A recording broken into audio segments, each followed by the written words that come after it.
start by introducing these people. Starting with an MVP. Her name is Riverboat Jack. Riverboat Jack is back.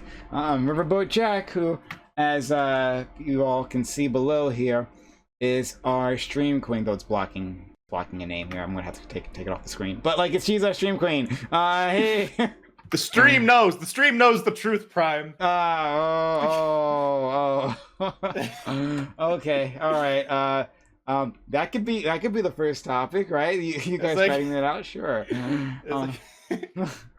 But all right, stop taking away precious spotlight from my wonderful, the elegant Riverboat Jack. Jack, tell the world about yourself. She's telling you she's next to a streamer, one that definitely knows where the mute button is.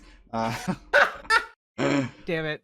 Hello, everybody. I'm your resident stream queen, Riverboat Jack, the undisputed and incredibly gorgeous and vivacious socialist who took the crown in a completely legitimate and totally unfalsifiable election in the PrimeCayes Royale last weekend. And you can follow me over at twitch.tv/riverboatjack, where I talk about socialism and lefty stuff. And today we did a full workout stream while listening to debates. Nice. Hans, do you want a rebuttal? Yes. So everyone, my name is Hans Park here. I am the true stream queen. I am the people's champion of the PrimeCayes Battle Royale. I was denied the championship through a false backroom deal by Jack, PrimeCayes, and PrimeCayes panel hoster. It was a complete conspiracy. I am here to get my throne back. I am here to show everyone that gamers can still rise up. On my channel, Hans Park here, I talk about the news, I play Pokemon, and I'm generally just hella wholesome because everyone needs a little more positivity in their life, unlike some people, because everyone on this panel is apparently really sad about me being happy. Isn't that right, Dooby? I just want to point out that Hans doesn't want you to refresh that poll because he doesn't want you to know that he lost. Because you fixed it afterwards. There was a brief moment when the truth came out, and then they silenced us. Prime stopped the count, and then he started up again magically when the votes started coming in for Jack again. Just dang, Hans, maybe you should tell your voters to vote on time. Oh. Hey, that's some Trump shit. That is discrimination. You are trying to limit access to polling places and poll times, and we all know that is undemocratic as hell. I had nothing to do with it. I abide by PrimeCayes and you are the false queen. Horseshoe theory confirmed yet again. We have yet another MVP, a VIP here. His name is Counterpoints. Counterpoints coming back at us. Counterpoints, I say this all the time, but damn, I really appreciate you. Your loyalty to this channel is very well noted. Always coming back, always having a good attitude, at least for the first 20 minutes, and then like the veins pop out. I was wondering when I invited you, why does his wife let him do this? I'm wondering, like after this is done, do you walk away pissed off, right? Or just... Actually, so this is the thing. It's either I yell at you guys for 3 hours about politics and history and Warhammer stuff, or I yell at my wife about politics and history and Warhammer stuff. Gotcha. So really, it's just me getting it out on you guys that it works. But yeah, my name is Connor. I run a YouTube channel named Counterpoints. Having a lot of fun, actually. Made a couple of videos about Warhammer 40K. I do politics, debates, panels, all that kind of stuff. But some stuff is really blowing up. So we just broke 5K subs a second ago, which was awesome. And it doesn't show any sign of slowing down. So if you guys want to come on and watch a nerd who did hardcore stuff talk about other nerdy stuff, then come on over. We'll do it. I identify as centrist, center right. And that's my problem, is because then the right wingers don't want to claim me. So then I get into fight with TradCon and MAGA conservatives. But then lefties definitely don't want to claim me either. And then I'm sure we'll see a blood vessel pop in this eyeball later tonight. So yeah. Counterpoints, I'll get you one day on worker co-ops, okay? You already have. The question is whether or not it comes at the barrel of a gun and whether or not I'm going to stroke out on stream. So, Thank you so much. Seriously, and I wanted to thank Jucat for gifting 1,000 bits. That's really kind of you, really kind of you. And then Mr. Fanatic for resubbing. That's really nice of you as well. Thank you, Mr. Fanatic. Welcome back to the Worst Generation. Next we have Katarana. Katarana, how are you doing today? We're so happy to have you back. The people have been demanding it, and they're like, "Hey, what's Katarana gonna get back on?" We demand her. We we demand her science takes, right? Because no one else on Twitch knows science. So, Katarana, how are you? First of all, the fact that no one else on Twitch knows science is unfortunately true, and it is the bane of my existence. Second of all, Hans's energy is really further depressing me. So your happiness, turn that shit down. I'm here to help you. What science do you do? Bitch, if you wait 10 seconds, you'll see. I'm sorry. Yeah. Okay. happy So, ass yeah. motherfucker. Hello, I'm Katarana. I am existentially always depressed. Good thing I have hot chocolate during this stream, so let's fucking go. I am a physicist, so I stream about physics. If you would have come to my stream on Saturday, we explained how MRI machines work. The answer is quantum, and the answer is always quantum. And I also now have a TikTok account where I explained the utilization and history of string theory. So if you're interested in any science nonsense, you can find me by doing linktree/Katarana_. And yeah, I do all the science stuff, except for biology, because I hate biology with a burning passion. Okay. So is string theory true? Yes, it's true. Like, wait, So I'm going to come back as the pickle next life. That's what I heard. Good trick question. you're What literally frying my wires. What are the physics of turning someone into a pickle? Hans, we all know you're Mr. Peanut Butter. We all know. Just myself here.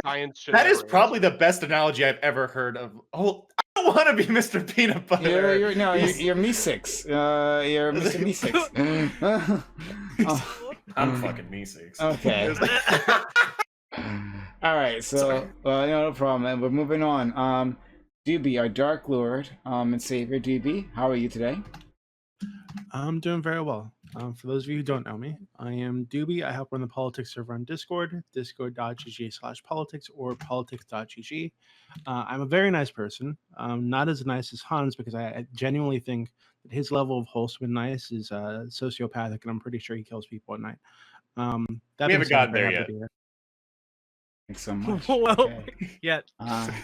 Exclamation point DB in chat to find the politics Discord server. Go check it out. All right, next we have Kobe. Kobe, who is one of my illustrious mods, who does a lot for this channel, who came up with like all 3 of our panel topics, like just like knocked them out. Like, thank you. What a king. Kobe. Yeah, no, seriously, what a king. That's like means a lot, actually. Well, thank you very much for having me on. I love talking about this stuff. As you can see, I am currently in a hotel, in the hotel that I work at. So I'm going a little crazy. I've barely left my place of work for the past week, but hopefully should be back in my apartment by the end of the week. They're finishing repairs. So yeah, I'm very excited to be here. I'm very excited to pill you guys all on why we should promote the Russian Federation as the single beacon of a world hegemony and world peace, and also why we should oust the evil Ukrainian fascists. I'm just completely joking. I'm completely joking. What is your cat's name? That right there is Sweetie. Sweetie the cat. She is chilling. She's actually she's accustoming pretty well to the hotel room. I was worried that her and the dog would have some problems, but they're chilling. So I'm chilling. The cat's chilling. We're all chilling. I'm excited to talk about some cool stuff here. Yeah, thank you. Thank you so much. And thank you for people who've been contributing to this little hype train. We're a level 1 hype train. 4.5 minutes left. Thank you, Jucat, for gifting Hot Tier 1 gift sub to Many Two Rings. And thank you, SA, for being so kind as to gift 1,000 bits. She saw a cat, so it made her very happy, and so she gave money. That's how she operates. But thank you, Essay, for being endlessly kind to me and to this channel. So yeah, if you guys want to help out with that hype train, that'd be really helpful. And oh, thank you, Drew Cat, for the also 100 bits. Okay. Moving forward, we have American Nacho. Nacho, who's popped by on our open walk-on panel. Has been a very welcome guest. He's conservative, so you know we can only be like our friendship can only go so deep. But I'm centering too. Okay? I was gonna say to counterpoints, we're kind of in the same boat. Okay. So I we need did more of us. claim I did title myself as conservative at one point, but I don't know if I fully agree with all of the conservative tenets after looking more into it. So, but you know, Right. We'll I fight tend to them lean together. that way. But yeah, I also stream. I'm like you said, more conservative, right leaning. I consider myself libertarian, right? But yeah, I'm here to testify on behalf of Amazon, or not on behalf of Amazon, but I'm here to get the cross examination, you know, so to offer that insight. I did work at Amazon for like 6 years, so, and then to offer my 2 cents on the geopolitics as well. So Are you thanks for currently having me, being by the paid way. by Amazon? Are you I'm a not. paid shill? You have. I'm If not you're a- a cop, I'm you not a have paid to tell actor. us. I'm not. It's like, Okay. That's why I say that I used to be a cop in my intro. It's because it's the law. I have to tell people about it's it. like Thank you, Nacho, for being so kind as to join us. And we are looking forward to hearing from you. Thank you, to our good friend Leah, for being so kind. Also, apparently, you're making me quite a bit of money, Kobe, with your cat. I 33,000 bits from Leah, just for your cat, and then 3 gift subs from Kobe himself. So we're 90% into a level 2 hype train. You guys can help us out and complete this thing. That'd be awfully kind of you. But thank you for the strong support already. Really do appreciate it. Okay, all right. So, oh boy.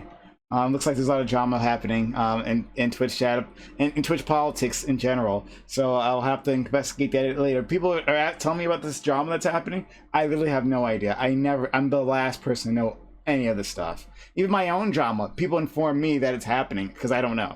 I honestly don't know. Okay. Oh yeah. People are trying to cancel Bo, the fifth column, because he did a bad thing like a decade ago. Okay. So have fun. Oh, okay. All right. That helps. All right, sorry. All right. So we're jumping into it. First topic. You would think that would mean that I have it pulled up, but I don't have it pulled up. I'm gonna actually try to buy some time here by filling in with awkward noises until it actually pops up The on my UK screen. is bad. Why is it bad? Yes, great. I got it.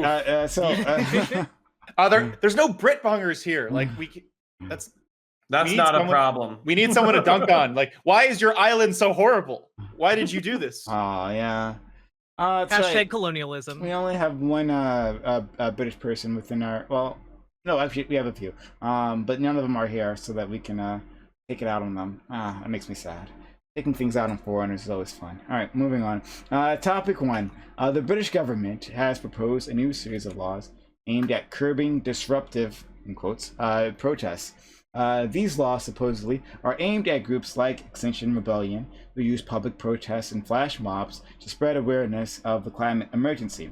The bill aims to toughen measures officers can take to disperse demonstrations, such as imposing time and noise limits. In response, Kill the Bill protests have sprung up across the country. Again, this is the UK. These protests have been met with severe and violent crackdowns, worrying many that the worst is yet to come.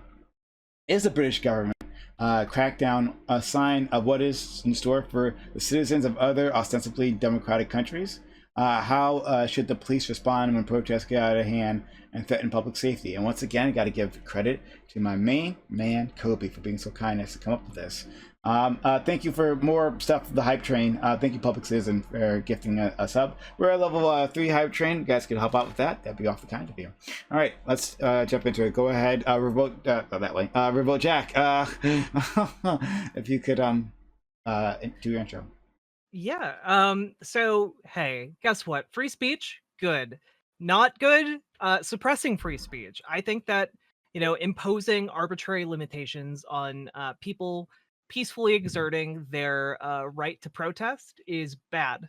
And frankly, I do not want to live in a society where people cannot protest peacefully. Thankfully, I don't live in the UK, I guess. But yeah, I think everyone has a right to protest against the infringement of their speech. And frankly, when we are talking about the idea of protests getting out of hand to threaten public safety, sure, it's good for police to be around if people are breaking the law, and if people are destroying property, if people are destroying or harming other people. Yes, it's good for the police to get involved and stop that from happening. Um, Full stop. Okay, thank you so much. Next, and thank you for the 500 bits, Kobe, and 100 bits, Virus. If anyone else wants to help out, we have 90 seconds left on the clock. If you could help out this hype train, they very much appreciate. They very much appreciate that. Okay, moving on. Hans. Yeah. So there's a lot of places to go with this. So let me try and break into different types of nuance. So specifically, it's good that people should be able to protest mostly peacefully. When we're talking about protests, we're talking about demonstrations that are normally against the actions of the government. And if we want to support the people who are doing them, I would prefer a much higher threshold of what is considered, say, disruptive, or what level of disruption is allowed. If we lower the bar for what disruption is allowed in society, then we're essentially giving police or just whoever is going to be suppressing them the opportunity to stop it before it can even start. So I am always in favor of having more freedom for protesters and limiting police's ability to crack down, especially immediately. I'm not saying there aren't times when I think it would be potentially necessary, i.e. the Capitol riot. I think that's a perfect place where police should have been deployed, or all that sort of stuff. But in that case, we need to have a very high burden of proof of violence, of proof of disruption, of proof of damage on the protesters for the police to be able to do anything that would be considered suppression. So if we can remember that, I think we're totally fine. And again, I would say in the case of suppressing violence, if I'm being if we're being completely honest, I support BLM, and there were 3% of those riots that were considered violent. I don't think, say, having violence at one specific event for a larger organization normally means that the entire organization should be considered violent, and that they should, say, be potentially suppressed in other areas because of a single event. So in that case, I'm trying to be consistent that, yes, violence might occur at some protests, but that does not mean that any movement that, say, has a small contingent of violence, especially when that violence is not the core of the movement, should be suppressed as a violent movement. So thanks so much. And quickly, thank you, JewCat, for 100 bits, Dan Instagram for 2 hot tier and gift subs, and our good friend SA for being so kind as to gift 5. Really appreciate the support. Okay, counterpoints. Yeah, I'll say really quickly, just help Prime out. He helps us out by hosting panels. He helps us by giving us a platform to argue our ideas. I think a lot of us find a lot of value in it. I know that if you're watching this, you find some value in it, or else you wouldn't be here. So help a brother out, basically. Now, launching into my actual point, this is where I get really frustrated with lefties. So I get to punch left right now. When you talk about shit like nationalizing social media, or when you talk about shit like banning guns or strict gun control or common sense gun regulations, this is the natural extension of this thought, okay? Because basically there's no competition for violence between the government and the people. And on top of that, what's to prevent the UK government from saying, fuck you, your disruptive protests about the disruptive protest bill are themselves disruptive. So we're going to hit you in the fucking head with a club and get back inside your fucking house. So no, this is a perpetuating cycle. Our founding fathers basically knew that the nature of government is to consistently, incrementally encroach on the liberties of the citizens, because they're a hammer looking for a fucking nail. And when you have people who are throwing fucking Molotov cocktails, breaking glass windows, having disruptive protests, that's a fucking nail to be hammered. So you can have these increasing encroachments on personal liberty because you always have an excuse to do so. And the only way to balance that is, 1, civilians that are powerful enough in order to destroy their own government, and a civilian population pissed off enough to say, fuck you, no. And we need both of those things. Yield. Gotcha. Katrana. Hello. Yeah, so do I think that the British issue is going to eventually end up translating over to other countries? I don't think so. I believe that there are many countries that do genuinely enjoy the fact that their people are able to go ahead and give suggestions, and thus, if they truly rally behind something, the people will come together and make their voices heard in either either in protests or rallies. So I don't think that this is really something that like truly democratic governments will ever really go towards. I don't want to go ahead and like use lefty words, like overuse words, but like when a government starts to squash down on dissent, that seems like a bit more of like a lean towards moving towards like fascism, authoritarianism, more than it's just something that people like that truly believe in democracy will go ahead and do. So if there is another country that goes ahead and does this, it's not because they're truly valuing the purpose of democracy. It's because they don't like that. That's a pretty fashy thing to do.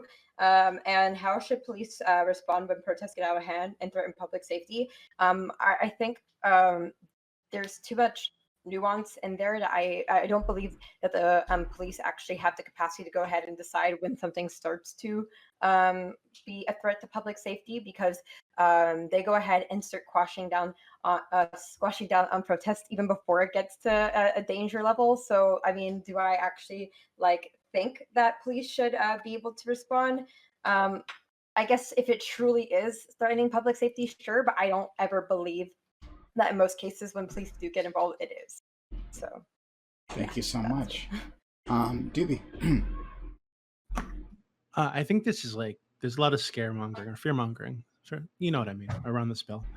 To say that this is like fascism or something, or like we're going in a fascist way, when really all they're attempting to do is have some kind of say over like start and end times for protests, set noise limits, and to be able to apply these rules to like protests by individual like demonstrators, right?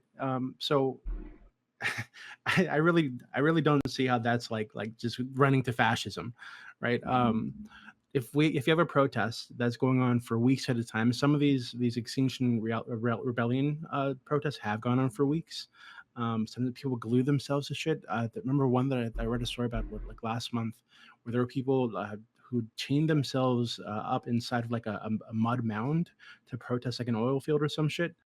Or they are just sitting in a park screaming top of the lungs in a business center. Like these are very disruptive, right? Yes, it's getting the message out there, but you're also fucking up the lives of all the people in the area, right? So, and I don't think these people. I think these people have a right to live their lives without that kind of disruption, right? And given that the police are the people that are meant to uphold public order, if they decide that the public order is being threatened by insane people who just want to protest for 3 weeks at a time, then yeah, I think it's totally fine for them to come up with some guidelines and let people know that they're going to be doing that. So yeah, I'm totally in support of this thing. Thanks so much. Waiting for Kobe. Why your hands up? Okay, we were just doing opening statements. So we'll get to you. Hi, everyone. Okay. We'll get to you in 1 second. We'll go to Kobe next. Okay. Yeah. So as Dooby pointed out, I just want to make just so everybody knows, this bill was encouraged by Extinction Rebellion. Extinction Rebellion is primarily the kind of like millennial, not millennial, Gen Z and climate change activist group. They kind of do these like flash mob things where, as Dooby pointed out, they'll like, they'll do something. They'll like do a dance, or they'll like block off like some sort of important civil thing, and they'll talk about climate change. I think that the right to protest is extremely, extremely important for a liberal democracy. While I would hope that Katarina's idea that like this is not going to transfer to other liberal democracies is true, I actually don't think this is true. I see throughout Europe and throughout a lot of other kind of the Western world an increase in this kind of like I don't want to use the word police state, because that kind of like degrades other countries that are actually under police states, but like security states where we value more security and peace than we do trying like social change and social upheaval. The UK is a country that has the best moments, the most progressive moments in its history have been moments of protest. The Great Easter Rising, where my ancestors rose up against the oppressive British government, was one in which it started off as a peaceful protest that was then met with the end of the bayonet that then turned into a violent uprising. And I think that that's a big thing, is that society should recognize that we have to have a pressure valve. We have to let off the pressure. Even if you don't agree with the protest, even if it's an anti-abortion protest or something like this, there has to be a pressure. I'd rather anti-abortion people march in front of the White House every year than send firebombs to abortion clinics. The right to protest is fundamental in the right of a liberal democracy, and I think it's interesting that in the exact same year that Ubisoft releases Watch Dogs 3, that is like about the UK becoming a dystopian hellscape, the exact same year the UK government decides to do this. It's pretty interesting.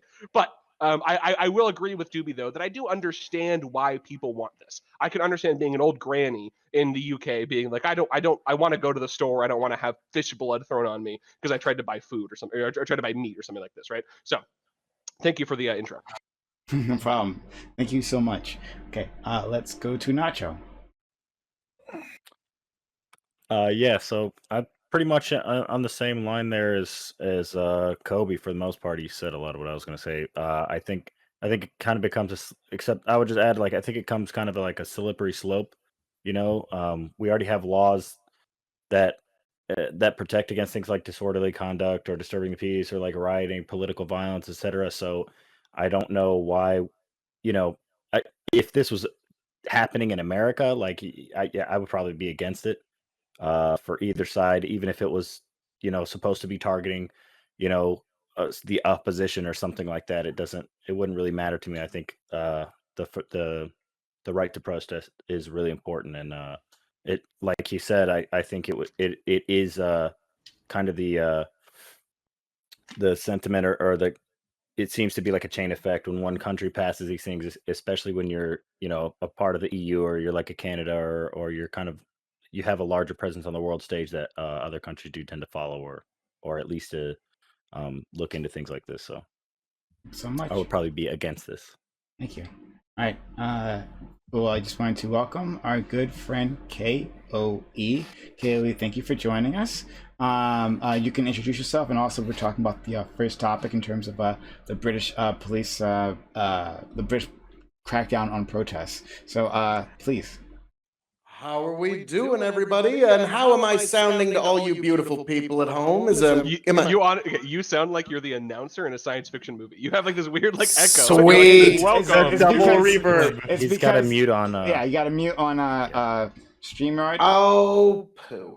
I like it. I think it sounds awesome. There we it go. works How's then. that? Perfect. Is it better now? Perfect, much better. Sweet summer sounds of my voice.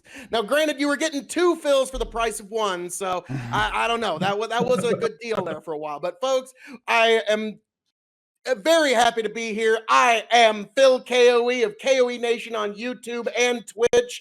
I am the prince and potentate of the political parlance, and as our good friend PrimeCayes saw the other night, I am also the impresario of interrupting. Sorry, nobody does it better than me, so I what can I say? Now, folks, we are here to talk about free speech within the West. Now, where you can get the freest speech is at the KOE Nation on YouTube and Twitch. We have a complete open borders policy. All are welcome. Come on in. I love every last one of you, and it'll be a great time. But now, back to the topic at hand. So, free speech is being restricted in the UK. No one is very surprised because the UK is about 2 bad elections away from banning butter knives. So it's very unfortunate that the home of John Stuart Mills and all of these other great philosophers of liberty, this is what their nation is to now. Protests, just protesting, is now being suppressed. Here in America, we would never stand for such a thing because the First Amendment doesn't allow such things, but also we realize that a very real part of your freedom is restricted when you're not allowed to express yourself, and the state can sanction you simply for expressing yourself. Now, if you're touching, harming, or doing something to another person, that's an entirely different debate. But if the UK is restricting simple protest, I'm sorry, folks, their freedom has been restricted in some way. Now, like I said, unfortunately for the UK, to all my UK brethren and all my UK brothers and sisters, unfortunately, it looks like that ship might have sailed about 3 decades ago. So it's very unfortunate. But, folks, I look forward to debating this marvelous topic with all of you. And whether you love me, agree with me, disagree with me, hate me, wash me in your judgment. And I yield back. He's amazing. Open to the panel. All right, so on an unrelated topic, there's a German guy who runs the Slingshot channel on YouTube, and he sells semi-automatic crossbows and air guns that are UK legal on a completely unrelated topic. I love that guy. Welcome to the Slingshot channel.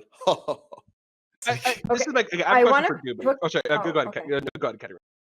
Okay, cool. Yeah, I just wanted to push back also on what Dooby was saying, where he said that essentially it's to go ahead and make sure that we're turning down the nuisance, and you want to make sure it's not disturbing people. I'm sorry, when was the last time that anything got done with a change.com petition? Like, they need to be disruptive. Otherwise, there's no incentive for the government to actually go ahead and do anything about it. So if I just sit there doing a kumbaya, debate, to kumbaya protest in a park and just holding hands, like, shit doesn't get done. The whole point is that it's supposed to go ahead and disrupt different types of commercial businesses. It's supposed to stop people from being able to do things. It's supposed to go ahead and be a form of dissent that is disruptive, so that it actually gives the government some form of incentive to go ahead and negotiate with whoever is going ahead and pushing forward their ideas. If it was just supposed to be like a non-nuisance form of dissent, but it's not dissent. So that seems pretty fucked up, actually. It seems like what you just said is that these people should be allowed to disrupt the lives of their fellow citizens, to disrupt their businesses and their homes, and it's right up inside of the front of their houses. And you're going to keep doing this until you do what we want. We're going to keep fucking up your life, keep making it harder for grandma to go down to the store and get some fish, right? You could make the same. We're going to keep doing that. We're We're going to keep doing this until you do what we want, and then you're free to live your fucking life. That's pretty fucked up. First off, but secondly, this is not disallowing protests. People can still have protests, right? All this is saying is that these protests need to be scheduled, right? So schedule, protest by the rules. Yes, you can protest, right? We'll set up some kind of like march for you, right? So you can get out in the streets and show people exactly how many people support this thing, how many people want this change to happen, and these protests need to have a start time and then an end time. And when they end, they end. You don't get to sit there for 3 fucking weeks and disrupt everybody's lives because you're pissed off about something. Well, wait. So I need to step in here. Okay, so first off, Dooby, were you against like the civil rights protests? Because they were going into private businesses and sitting at counters they weren't supposed to. Like, was that bad? Was it bad that black people were walking down quote unquote white streets? That was pretty disruptive to all those racist white people. All I'm saying is that by nature, protest is supposed to be disruptive to some degree. Now, on top of that, you're mischaracterizing this bill, which quite literally gives senior police officers the unlimited ability to determine what is and is not a nuisance, and enact policy and enact powers that allow them to shut down literally any protest that they don't like. On top of that, and this is just like a little bit extra, the Secretary of State in the UK can basically designate targeted police action against any protesting groups that they don't happen to like. So on top of that, it gives police protection and essentially shunts the responsibility away from accountable politicians onto senior police officials who are less accountable to the public, and gives them sweeping policy powers. So it's effectively a way for politicians to squash protests that are inconvenient to them, that they don't like, and give sweeping powers to the police to squash those protests on their behalf. Frankly, the idea that this isn't like some sort of authoritarian shift is kind of ludicrous to me when you actually look at the context of what this bill would do. And I mean, granted, you are an authoritarian, so I know that you like that, but that's fine. Okay, so Dooby can respond. Then we'll go to Kobe, Hans, Koe. Yeah, again, more fear mongering. I think the way that you're speaking of the police in the UK is really interesting. Then why do they need unlimited powers? Wait, hold on. Now the issue with what you're saying is right. So maybe there's like a misunderstanding somewhere here. Do you think that protests should just be unlimited? So if someone wants to go out in the street, 1,000 people want to go out in the street. No, just answer the question. Right. Do you think that they should go on for as long as these people want to protest and as long as they're pissed off or whatever it is? Yes. Fuck rights. Just answer the question. Do you think they should be Yes. unlimited forever? So if Yes. they just want to sit there and fuck up somebody wants to everybody's go, lives, hey, for You can 10 say years fuck because rights, it's but they're fucking Dooby, still if somebody valid. wants to go to a Alright. public park and yell, I don't give a fuck. It's a public park. Anyone can go there. It's not ruining not what these anybody's people did. lives. No, that these people were That was intentionally the that was the example you gave earlier. I asked you if someone You wanted were to talking about people going to a park in a busy listen, public no, center listen. and Oh my screaming, God. and that somehow ruins everybody's lives. Okay, Listen, finish up, and can then I- I'm gonna go to Kobe. Sure. Mhm.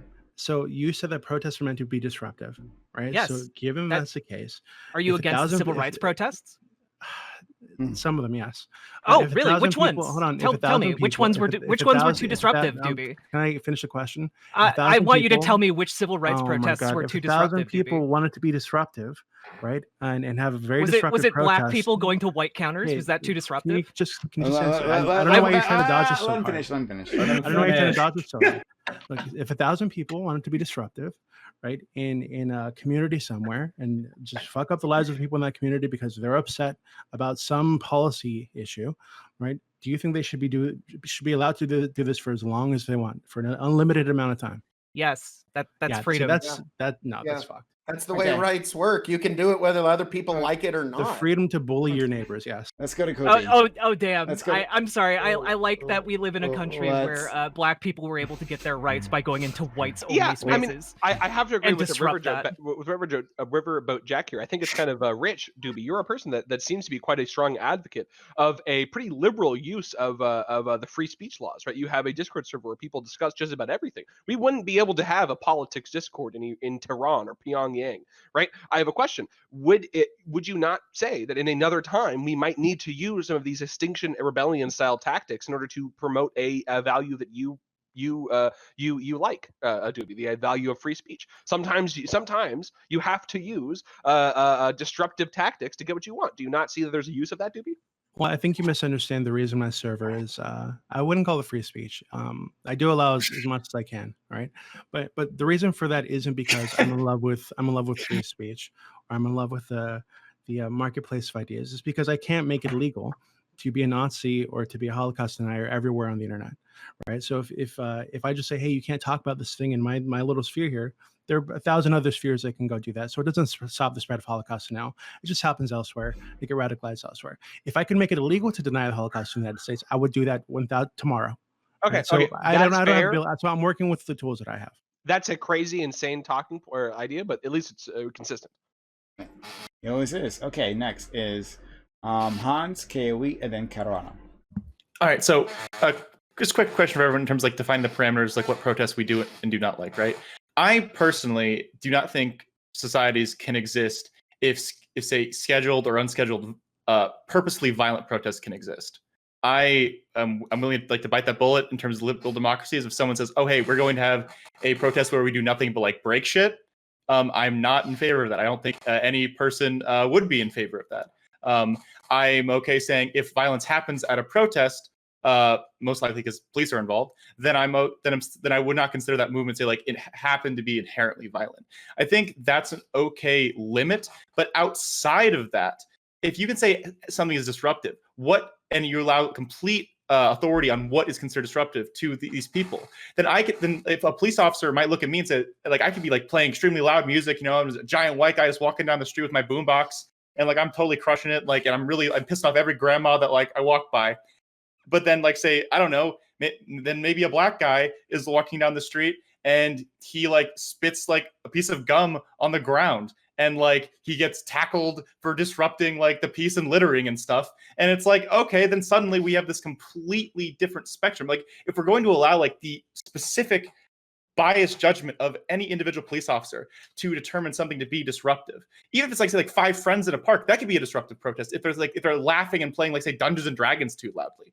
I am so uncomfortable with providing police more opportunities to punish people by giving them more authority on what is and isn't disruptive. I am very comfortable drawing the line at say like a planned violent protest, whether it's like scheduled or unscheduled. But aside from that, we really have to give a lot of leeway to protesters. Let's go to KOE, Katrana, then Jack. And then Thank you. Just a couple things. First of all, we were a little bit earlier about, well, we need to have scheduled, regimented protests. Yes, folks, all the dissent that we allow you. Yes, that's totally what free speech is all about. Now, Hans, to kind of answer your question, like, what's the distinction between good and bad? To me, the good protests are anyone where people are simply expressing themselves. The bad ones are where anyone initiates the use of force. The minute anyone, the initiation of the use of force is always immoral under every circumstance. So when someone initiates the use of force, now self-defense is a complete moral opposite of the initiation of the use of force. You are defending yourself from someone else's initiation. So that would be where I would draw the moral distinction. And also something to think about, though. I wonder, what is really in the 21st century, in this year of our Lord 2021, what is truly the effective utility of a protest versus, say, this panel here tonight? Think of the people that we're reaching, the ideas that we're exchanging, the people that are being persuaded versus going to some place in some park with a megaphone going, "You're all sheep. You're all, you need to wake up. You all don't know shit for shit. You don't know shit from apple butter, goddammit." And like, so I wonder how much that actually persuades people versus look at these amazing panels like this one here, PrimeCayes, which you need to follow, like, share, subscribe on YouTube. Come on, folks. And with that, I yield. You want to respond quickly to M. Kobe? Yeah. Okay. So I have two things I really want to ask really quickly. Okay. So the first thing I want to ask is, so the first thing is that these extinction protests, like the entire reason why we're talking about them, because they aren't just people going into the park and yelling about climate change. It's like the opposite, right? It's people like stopping bridges. It's people like blocking up malls and stuff. The idea is that we have to kind of push into the mainstream. We have to kind of force ourselves into the true like discussions or whatever, right? So, but this would be my question, right? So like, I don't totally agree with this idea of like the initiation of the use of force. Here's my question, okay? Now this is like a baity question, but like I know that you know that I'm not asking this in like shitty, like, you know, like in bad faith. When should have the Jews in Warsaw risen up? Should they have waited until the Nazis were like literally like getting the trucks ready? Pretty fair that we're having the initiation of the use of force and bullying and threats against them for a very long time. I think that would be a pretty fair thing to say. I wanted to clarify that like it doesn't need to be like literally like attacking you. It can be like laws. Okay, I just want to clarify that. Okay. Oh yeah. Like there's a lot of ways to. And then also, just to be so Joel, no. I think we should be clear that like these type of protests, the Extinction Rebellion, agree or disagree, they're not just going in the park and yelling with megaphones. They are actually like stopping civil society. I would argue that like, hey, we're going to stop civil society a lot fucking more if we have a climate crisis. But I'm sympathetic to the protest. Would all of you say that's in this specific case?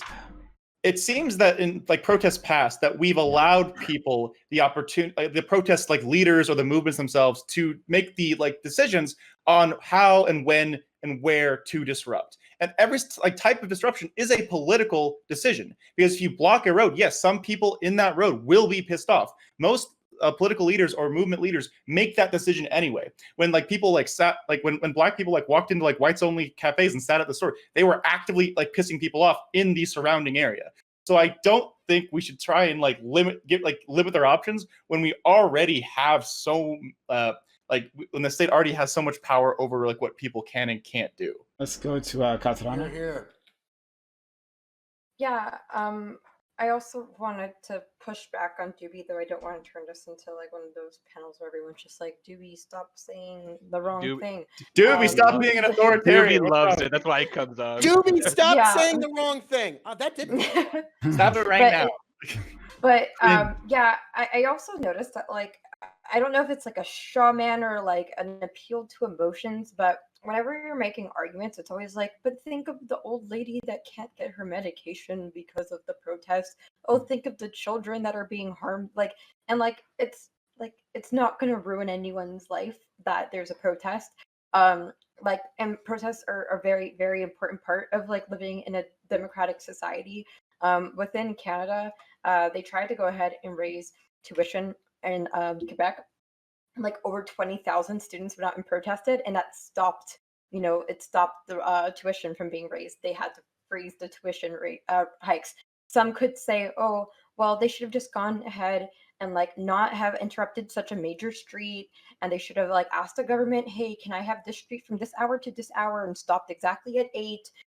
But like also, if it was just a 5 hour super chill, just passing out flyers on a Saturday, when it wouldn't have actually caused any form of issues, like there's no incentive for the government to actually negotiate with anybody. Like you're not actually doing anything. It's not, nobody is going to call in, like additional civilians that are not like affected by the issue are not going to call in and say, hey, I saw some kids like interrupting. Like the reason why the government eventually gets involved is because so many people are like, these kids are like stopping my business. Like, please go ahead and negotiate with them because this is actually an issue. No one cares about the voice of, the 20,000 people that rally or the 50,000 people that rally. It's the voices of all the taxpayers that are calling and saying, this is now getting in the way of my life. So please just negotiate, bargain, do some type of collective bargaining, just get this over with. That's the whole point of protest. And if you just do something that's chill and not bothering anyone, it's not gonna do anything. And like, So to be clear, what you're advocating for is people having the ability to bully their neighbors until their neighbors cry to their politicians for mercy, right? And beg them to just do what they want. These fucking crazy bullies say. That's fucked up. Right? That's literally what you're advocating for. those And are great again, words the that you're alarmist using language. to really This appeal is on not the a tactic. emotion that I'm That is saying, not yeah, a actually, tactic. I want Wait, hold students on, to let go me- inside oh the my God. businesses and tell, like, the bakery lady, hey, yo, bitch, you ain't selling no muffins today, ho. Like, that's not what I'm advocating. Yeah, and so for they just here. camp outside so she can't sell no muffins today. That's what they fucking do. So Oh. and to say that nobody's affected by these things, right? People have literally died in ambulances because protests have blocked the traffic for hours and hours and hours, right? So to just say like nobody's affected is ridiculous. First off, and again, the alarmist language being used around this bill, was it Hans, my great friend. Said, oh, they're going to say this person's a nuisance because he's black and he spit out gum. Public nuisance laws, and there's one in this bill, right? There's an offense included for like intentionally or recklessly causing public nuisance. Those laws exist in the United States already. Right? They exist in California. There's a public nuisance law in California. You can get it sent to jail for 6 months for being a public nuisance. California is not a dystopian authoritarian state. Because Wait, what? But if they can So this kind of try this and buy a alarmist gun language and you get guys are back using to is me in fucking California. insane. Yeah, try buying a gun All in right. California and All tell right. that your Second Amendment rights are. You can, bullying you. unfortunately. You're The Second Amendment is still in bullying- place, unfortunately. Oh, I got added. thank So God for it too. so- Thank God. so Dooby, right? The first thing I would say is that yes, they already exist, but they're not being actively enforced. There are a million potential like laws inside of our criminal code that cannot be actively enforced at any given point. Every person that I've ever met feeds, but there's not a cop enough police to literally pull over every person who is. Oh, so people don't get speeding tickets in California. I see. No, but No, literally, that's actually true. I was doing 75 on the highway today. It's but Dooby, what I'm saying is, God, Colby. it already seems that we have arbitrary enforcement of these laws, and it seems that if we give the people more opportunity to arbitrarily enforce whatever they feel like they can hit, I really, really, really don't like that. I would prefer to limit those. If someone is literally can be put in jail for spitting out gum, and maybe someone's saw that and they're like, oh, I can't believe this neighborhood's going to hell. They just completely ruined my day. Police officers stop them. That's really, really messed up. And I get that. Dooby, I will bite the bullet and say yes. A disruptive protest pisses people off. I already said that. I don't know where you're trying to say that I didn't say that no one is bothered. That's not what I said. Disruptive protest. Yes, you did. Disruptive No, protest. to be clear, what I said is that you are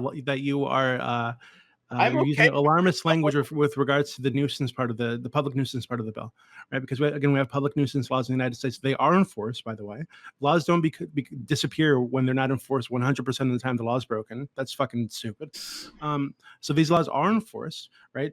All this bill is saying, right, is that if someone is intentionally and recklessly causing a public nuisance by chaining themselves to a fucking causing ruckus, causing nuisance, being a rapscallion ne'er-do-well, you are guilty of being a ruffian, sir. If someone chains themselves to a building or to something in the middle of the street, and you know it. So finish your point, Dooby. Then we gotta go back to Katarina because I don't think she got finished her point. Then we'll go to Jack and then counter.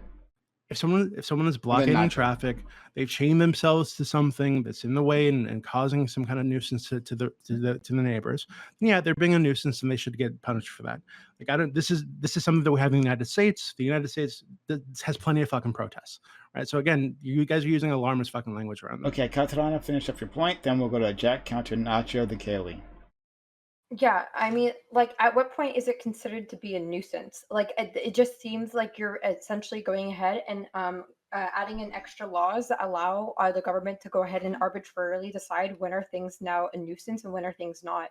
And like, I don't want to be too much of like, an id poll person, but you do also recognize that like these types of things are really going to like adversely affect people of color more than any other type of people, because as soon as like people of color do any form of protest, it's suddenly like really, really scrutinized, and people are gonna be like, even if they're doing the same amount of decibel of noise as another group of people, some people are just going to find it more offensive and call the government more, call the police more. And at that point, if it's just, well, we've now arbitrarily decided that this is a nuisance, so please go ahead and disperse, even if you are being peaceful, it just doesn't seem to make any sense. And like, I don't like, if you're going ahead and like breaking it down to the level of saying if you're chaining yourself to a piece of property, now that's a nuisance. Essentially, what you're saying is every form of dissent, please stop doing that because it's all nuisance, and grandma's always going to be bothered and it's bothering everybody. So everyone just sit up, like shut up, eat shit. And if you don't like whatever your government's doing, use a change.org petition because that's real quiet, and good luck with that. And like, No, that's a stupid straw man. Let's go to Jack and then counter Nacho Kaylee. So I'm hearing some like concerns about like, oh, like as if like currently the police have no power to like intervene in protests or get involved in any way. Like they currently just have to sit on their hands and do nothing. Well, surprise, surprise. There's the Public Order Act of 1986. We've got specifically the Protection from Harassment Act of 1997 in the UK. So like these ideas of like, oh, grandma's gonna be harassed by her neighbors for like buying a fur like scarf. Well, we have laws. There are laws already for that. And frankly, like this idea, it seems like a lot of people didn't get a chance to like read over the report on this. So I'm just going to quote a section of it here. Clause 54 and 55 of the bill expand police powers in Section 12 and 14 of the Public Order Act of 1986, under which a senior police officer may impose conditions on public processions and assemblies to bring them into parity with one another. Previously, a senior police officer could only impose the following three conditions that alter A, the place at which an assembly could be held, B, its maximum duration, or C, the maximum number of persons who constitute it. The distinction between Section 12 and 14 recognize the difference in impact of static protests, as well as the ease with which police might be able to facilitate a static rather than a moving protest. These changes erode that necessary distinction, allowing an officer in England and Wales to impose any condition as appeared to him necessary. These unlimited conditions would mean that a senior police officer could ban a static protest altogether. So when you're talking about like the fear mongering aspect of this, it's not fear mongering. That's the explicit wording of the bill. The explicit wording of the bill gives the senior police officer on the scene unlimited power to effectively close down any protest that they or people who might be above them in the political realm might lean on them to deem a nuisance. And frankly, the definition of what is and is not a nuisance is incredibly vague. Even the UK Parliament can't agree on a static, like a definition of nuisance. And like this on top of all of this, there are new legislations within, or new parts of this legislation that specifically target Roma people, for example, because it turns what was previously like a civil law violation of trespass into a criminal law that can lead to up to a year in prison for people who do this, on top of which it can lead to the seizure of all property that is currently considered to be in trespass. Meaning that literally if like Roma people are just around and existing in public land, they can be considered trespassing and immediately arrested with all of their worldly goods confiscated.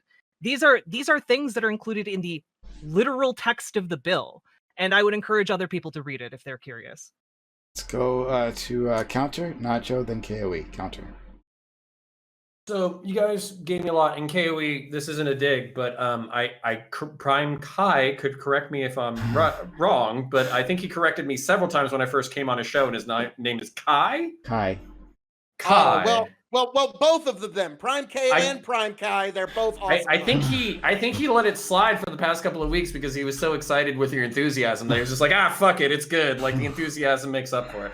All right, and then also you people don't know shit from apple butter. I'm stealing that forever. All right, so basically, Katarina, this is something that like I think I get frustrated with when I talk to people online, is that we just need to like accept when there's negative consequences to even things that we think are worth it to do. So for instance, it's not going to ruin anybody's life. I think Dooby brought up a good example with like, it could stop ambulances. There might be people who have delayed emergency care or people who even die because of ambulance disruption.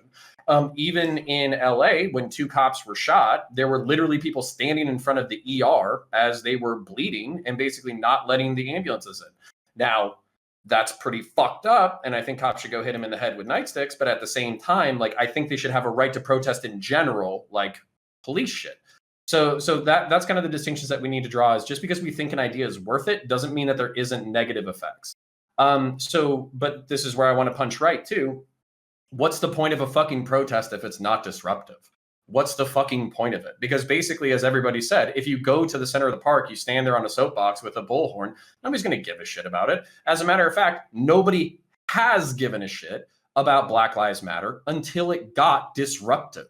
So once it started getting disruptive is when people started paying attention to it. And that's when the political momentum, along with the George Floyd protests, basically culminated in an actual like zeitgeist that might actually do something about it. Of course, the Democrats are fucking squandering this political momentum because they love to fucking lose. But at the same time, that doesn't mean that the disruptive protest didn't build the populist political momentum to want police reform.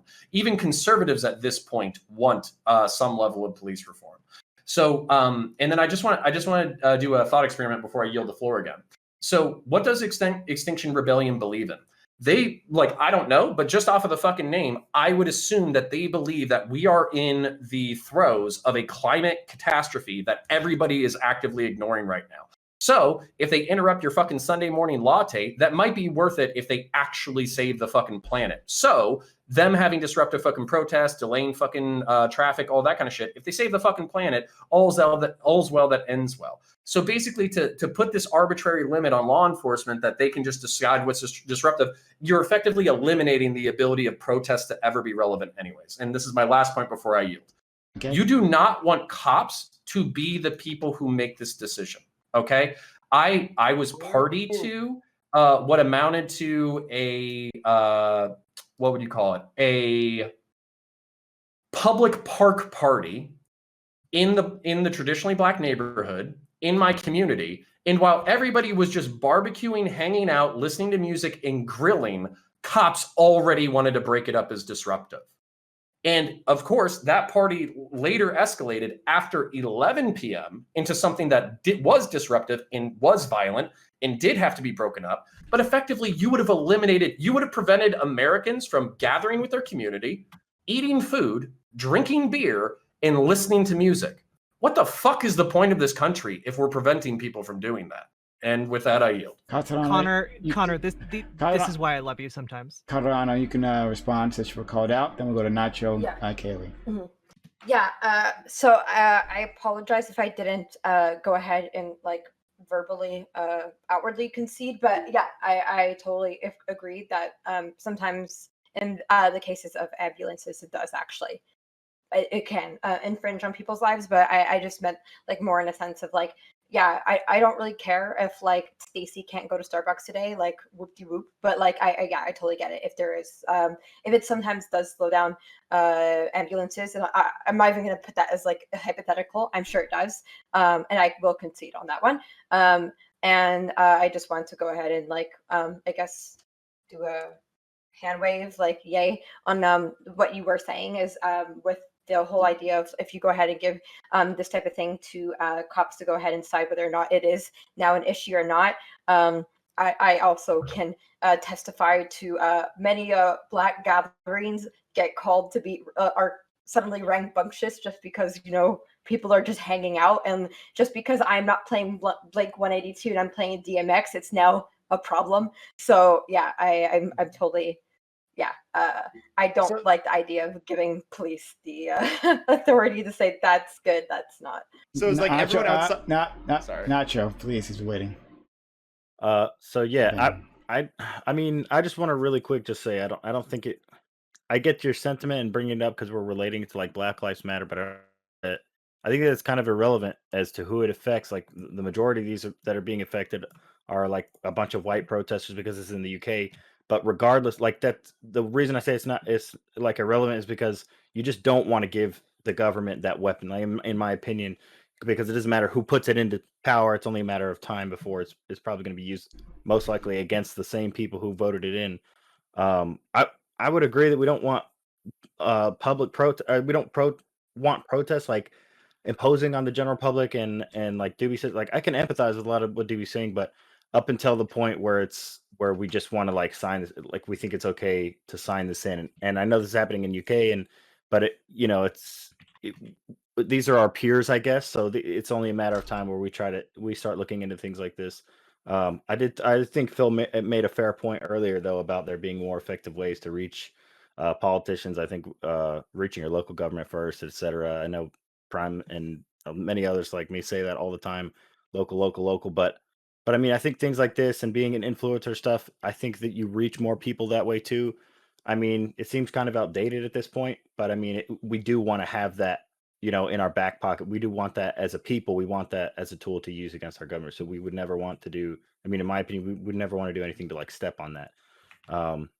It seems like a lot of the times we like overreact to like certain events like this, and then we end up signing into policy things that we later regret, like a 9/11 and stuff. And then you have, you know, the government never gives these powers back, essentially. So that's my main contention with this. So let's go to Can Can I do a real quick correction? Okay, real quick. Sure. The UK has plenty of black people who have emigrated there and like assimilated, and just like in the United States, disproportionate policing occurs in predominantly minority and black communities there too. So this would disproportionately affect minority communities there as well. So let's go Just to wanted to throw that out. KOE, Dooby, counter, then Hans. He seems like he's bursting to say stuff. So even though he doesn't raise his hand, KOE. I'm sorry. I will raise them. Do you see my hands, Prime? I will keep them up as long as necessary. Do you see them? Yes, I do. Now? Okay, yes. What about how about here? What about I was like over there? Like what about? Okay, gotcha, buddy. Go ahead, KOE, buddy. So all right. Thank you, PrimeCayes. Hey. Fucking blind squirrel can find a nut once in a while. But now to counter, I wanted to say something to you. I have to agree with you, sir. If the revolution doesn't include singing and dancing, I ain't coming. So you're absolutely correct on that one, sir. I mean, that's one of the things that makes America beautiful in America. Now, actually, Katarana, you brought up something a little earlier that I wasn't able to address, but you're absolutely right. We kind of had this I don't know, an imposition of kind of a sniveling kind of, well, it was actually exactly like Reverend Lovejoy's wife from The Simpsons. Oh, won't you please think of the children, the little old ladies. Oh my God, we must crush free speech. Will someone just please think of the children? And it was from a certain frog in here. I don't know who that was. But anyhow, moving on, there was also the idea of the nuisance. This is something that Riverboat Jack and Katarana both brought up. And this is an argument that I always bring up in this instance because it was tremendously persuasive to me the first time I heard it, and I'm going to send it out to all of you. Who is to decide what is the nuisance and what isn't the nuisance? Do you want people like Dooby to decide for you what you're allowed to say, when you're allowed to say it, and who you're allowed to say it to? Are you going to allow folks like that to decide what limits to your free speech there are? Because no one can say in advance what is the harmful speech, who is the harmful speaker, and what will be the harm that will be the result thereof. Nobody has that foreknowledge. And that's one of the reasons why we must maintain free speech. And the last thing that I'm going to say is that I found it very funny that in the UK, a single police officer might be able to dissolve an entire protest because there was actually the entire revolution of Oliver Cromwell was pretty much over. I find this parliament completely criminal and a den of vipers. I declare this parliament dissolved. And so that was what basically launched the Oliver Cromwell rebellion. And so now we have a single police officer can say, I see this protest as a den of vipers, rapscallion, ne'er-do-wells, no good ruffians here to cause ruckus, and I declare this protest dissolved. And we do not want to live in that kind of world, folks. And with that, I yield to you, beautiful people. All right, so next we'll go to Dooby, Counter, and Hans. But just before that, I want to say thank you, Def Nut. Thank you for gifting 5 Hot Tier 1 gift subs to the channel. Really appreciate it. Thank you for being so kind. But he told me to. He did it to make me take off my tie. Okay. He's so mean. Gotcha. doesn't appreciate style. This is just. I was all too dressed up. sexy for my tie. Too sexy for my tie. I'll tell you what. I'll just put it like somewhere else. Oh, okay. All right. Dooby, please. So first off, just chat. Consider that if I did have the ability to say who couldn't and couldn't speak, you'd hear a lot less of Phil. So exactly. Secondly, resist conformity like Dooby's selling you, folks. Secondly, this idea that like police shouldn't be the ones making these decisions is strange to me. Given that, like, even Connor, in the anecdote you presented us, right? This wholesome gathering in the park and barbecue and music. You even said later on in the night it did become something violent that needed to be broken up. So it seems like me. I didn't say that. No, I said Connor. I said that. Connor. Yeah, Connor. So it seems like those police did have the experience to notice the signs, so that something dangerous could potentially happen here, and they wanted to break it up. So hey, maybe they should have. That's a good idea. Can I respond directly to that? Sure. Sure. Yeah, go ahead. Yeah, so the dangerous thing was 300 black people listening to music and drinking alcohol in the same spot. That was the dangerous thing. So wait, really quickly. So 300 people getting drunk in the park. Yeah, this is something that could turn violent. Something that should be broken up. Yes. Oh, but all bars illegal. What's the point of America? 4th of July celebrations. Oh, are I'm illegal sorry. in I don't. America. I guess America, 4th of July, Memorial Day, Labor Day, fuck them all. They're all gone in Dooby's America. I guess when I think of what makes me proud to be an American, it's not the ability to get drunk in the park and make an ass of myself. It's the freedom to do what you want, so long as you don't harm anybody. Jesus. No one's forcing you to get drunk in a park, Dooby. Other people like that option, though. But Phil, again, these people are okay. Hold on. Just sorry. I got a little freedom triggered, but I'll try not to be a dick. So yeah. So no, I do think that the ability to congregate, celebrate with your community in a rambunctious way is a good way to be. I'm fucking Irish, like that. I don't know what the point of America is without that. But anyways, the point is that there were 3 to 4 hours of normie behavior before the shit went down. And what happened was after 10 p.m., some young gentlemen who were assholes started speeding on ATVs and motorcycles and popping wheelies and doing donuts in the street. And of course, we had to break that up because they were basically a danger to themselves and they were a danger to other people. So the thing is, like, we're basically saying we're no longer allowed to have community level joyous gatherings of celebration because 5 people 4 hours into an event, just like white Americans who shoot fireworks out of their asshole, which I've seen in person. What?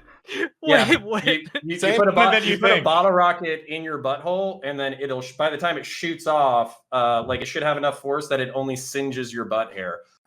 Don't stick it in too deep though. Anyways, so It's the truth. Or you so anyways, so the point is pastimes. Yeah, and like also some of the best times that I've ever had were in the woods, shooting guns, shooting fireworks, and I wasn't sober. I'll put it that way. So it kind of does seem like there's a rule for thee and not, or rule for thee and not for me, because I was middle class. I was able to get to a place far away from my home that was away from prying eyes, and I was able to do dumb shit while not sober. And nobody fucked with me as a result, but some of these people literally don't have the financial or social ability to get away from their communities. So they're just not allowed to have fun ever. Dooby, Okay, again, this is like the hyperbolic shit that I was talking about. Nobody is saying that all No, protests are it's not illegal. hyperbolic. No, yes, it is.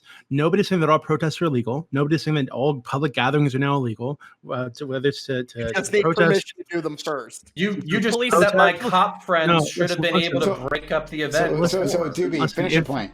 Oh my god! Wait, If yeah, I if was gonna- police notice that there are signs that this thing could become dangerous for people, and given that they're charged with upholding the safety of the public, then yes, they should have the ability to break this up. I don't see a problem with that.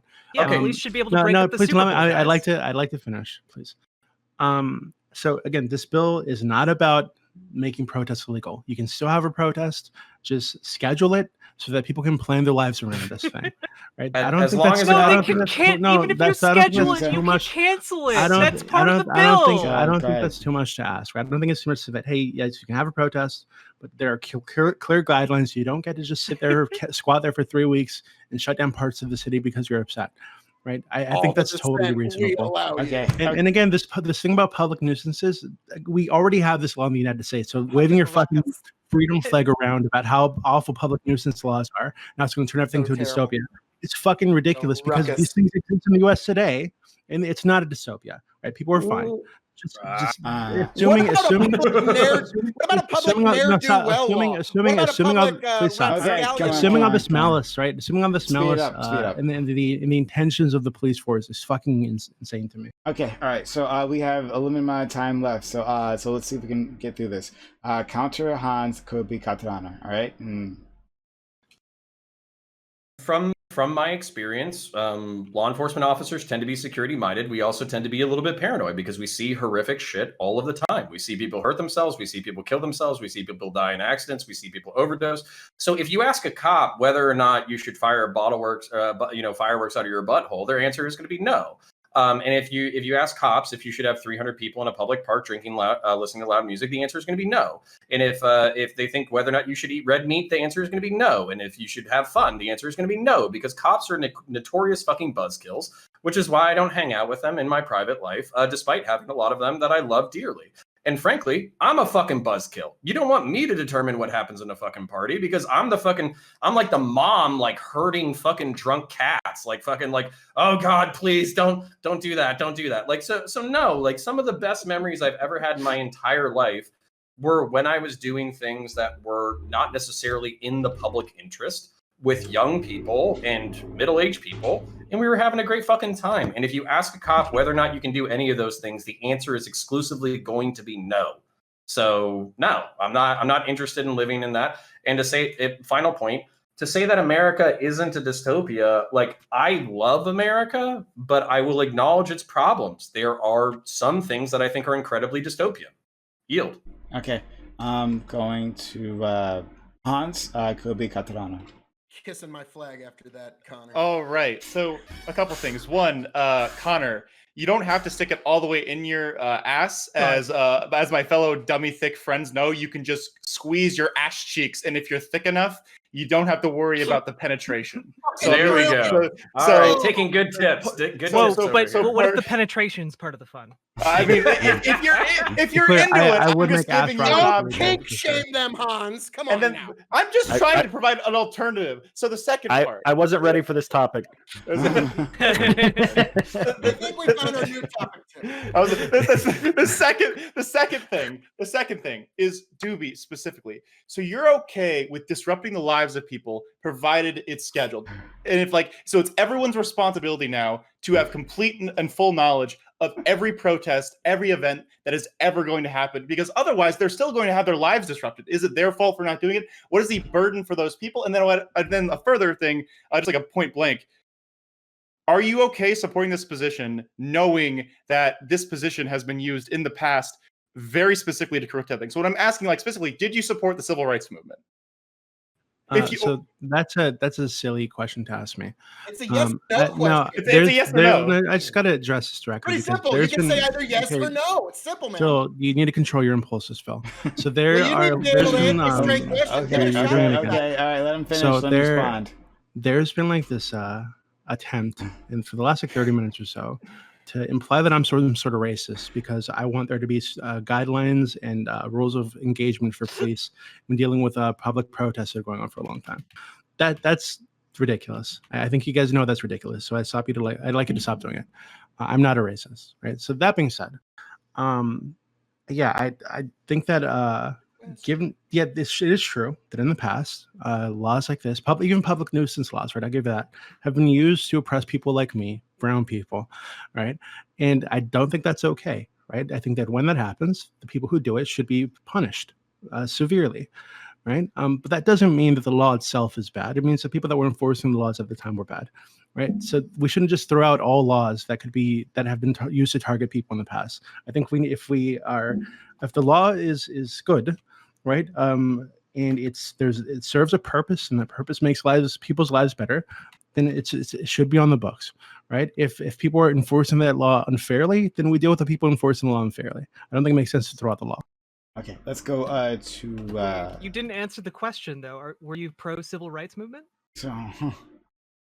No, I just wanted all the black people in chains. That's what I wanted. Sounds like okay. it. Cool. All right, good. Let's go to. Thank you for giving an honest answer. So that was Hans. Why didn't you give me an honest answer? So that was Hans just now. All right, so we're gonna Kobe and then Katarana. My question, Dooby, would be: so let's say hypothetically you agreed that these were too far.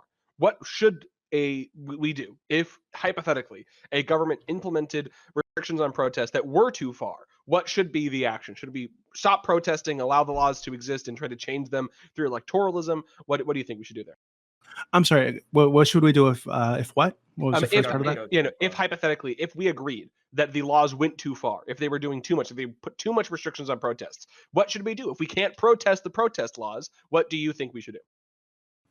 I mean, then you can, again, these laws aren't like you can protest the protest laws. They just need to be, there needs to be like a scheduled, there needs to be a start time and an end time. And if they become dangerous, the police need to have the ability to break them up. You can still protest, right? Nobody's saying that you can't protest. So the argument would be is that we are getting to a position in which the government is going to make it that protests are so neutered, are so restricted that they're not effective. That's the issue. That's the argument. Wait, hold on, really quickly. I don't think that the kinds of protests that we're talking about here actually do anything to help whatever movement or they're intending to support. That is a personal opinion. No, it's not. You can look at how. Again, control your impulses. So you can look at how someone said earlier. Just make good arguments. Someone said earlier. Someone brought up Black Lives Matter earlier and said, "Hey, the people didn't pay attention until shit got crazy, and people started burning things down and shit."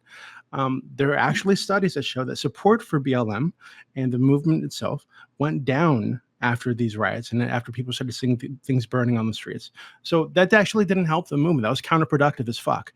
So, and it allowed the other side to create an us versus them mentality. Say, hey, these are the people out there supporting BLM. They're burning things in the street. And it was very fucking counterproductive. Right. So I don't think you need to get to that level for your protests to be effective. I think we all agree here. The argument would be, we all agree, or I don't know if you all agree. I agree that I don't think that burning things is helpful. But what would the argument would be that these laws go much further than that, and they begin to curtail part of those good protest tactics, right? As somebody said in chat, if we allow the state to tell us exactly when we can protest, when we can stop protesting, what's the difference between a protest and a parade? Parades are scheduled and they have start times and end times. Yes, but that's what you're advocating for, right? You're advocating that this law is okay. Hold on. So really quickly. So if again, actually, I agree with you. What is the difference between a protest and a parade? Parades draw massive crowds of people, right? They if there's a parade to celebrate something, it can become like a yearly event where millions of people show up and shit like that. So if you had a protest movement and millions of people supported whatever they were protesting, yeah, you could have 1 million people marching in the streets, and that would make a massive impact and show these politicians how many people are in favor or against this thing. Right. So I think cops can shut down any protest that they deem a nuisance, especially one with 1 million people gathering. Assuming the malicious intention 1 million people that might be marching, like ridiculous. Then why do they need unlimited powers, Doobie? This isn't about unlimited power. That's right? part This of is the about bill. having rules of That's engagement. part of the text of the bill.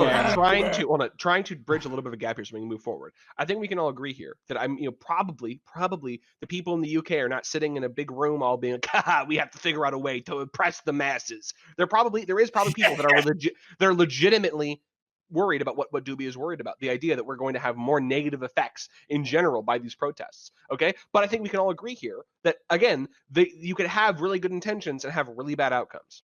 Okay, let's go to Katrana, and then Jack will leave it at that then. Cool. Just a couple of points. So, sure, Black Lives Matter. Support went down when it started being portrayed as a violent thing, but the support went up when it was in the public eye, and it became in the public eye because it was becoming disruptive, not violent, but disruptive. I'm sure between 2014, when we stopped talking about Black Lives Matter last, between 2020, there was still a bunch of things that Black Lives Matter was doing, just, doing fuck all for the last 6 years, but it was because of this disruptiveness and the fact that they were rallying behind something that was so public that's why I was able to gain momentum in the first place. So we're not advocating here for we should allow people to go ahead and burn down city laws. That's not what we're asking for. Just allow protests to go on. Also, what do you mean by disruptive? Just to be clear. Disrupting business, disrupting streets, disrupting traffic, disrupting everyday life in a way that nobody is having their homes burned down. So you're just stopping ambulances. Okay. Okay. Well, no. To be fair, I think I already conceded on that. So okay, if we have to go ahead and live in a world where ambulances are sometimes disrupted, or we live in a world in which people are not allowed to go ahead and do civil dissent and go ahead and advocate for their rights. It's a false dichotomy. Might sound like it's absolutely not a false dichotomy. And also, we also have to go ahead and keep in mind that with the same list, like with the same law, there's also the ability for, let's say, the government to say, I don't like what you're protesting for. You do not get your permit. Okay, bye. Now what? I just sit there and eat shit. Like, I can't go ahead and have my protest. And like, yeah, it happens all the time. If I'm going ahead and advocating for something that's against the government could easily just say, no, fuck you. You don't get what you want to go ahead and protest about. Like that's the whole point of protest, is that you're going against the government. They're not just going to go ahead and give out things. If I'm going to go ahead and have a parade that's like a very, very publicly racist parade, the Boston government's not just going to give me my permit to go ahead and have my parade, and the same thing could happen. And not saying that like that's an equivalency, but like you can't just leave your dissent in the hands of the government of going ahead and deciding whether or not you could do it. And then my last point is, have you guys ever seen pool parties, like just birthday parties with Black kids, and it's like 15 of them, and then they go ahead and break it up because they're like, wow, Black kids are having fun, not on my watch, sis. I'm just gonna keep on saying that, like, I know Dooby was saying that before, like the 300 people drunk party in the park can be disruptive, but there's very much a documented proof that the police will disrupt basically Black people having a fucking birthday party. Like, they'll disrupt anything that people of color are doing. I can fucking sneeze in the park and they'd come and shoot my ass. Like, that's so... Okay, well, hold on. Can I? Oh my god! All right, so look. You can respond quickly, and then we gotta go Jack. Then we're gonna move on. Yeah, I'll be really fast. So basically, like, so I'm not gonna. I think most cops, 99.8.9% of cops, are not gonna shoot you for being in the fucking park. Okay, but at the same time, that doesn't change the fact that I've definitely been called on people for walking while Black. I've definitely been called on. I was literally called on a fucking pool party because it was a pool party. It was like 40 people.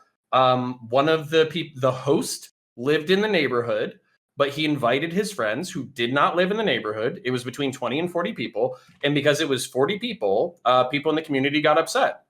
They weren't drinking alcohol. They were playing music a little loud, but it was like fucking 2 p.m. on a Saturday.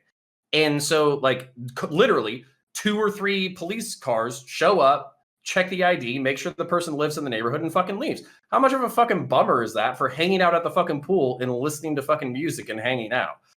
So that's kind of the thing. And then also just to pretend like these things aren't used disproportionately now.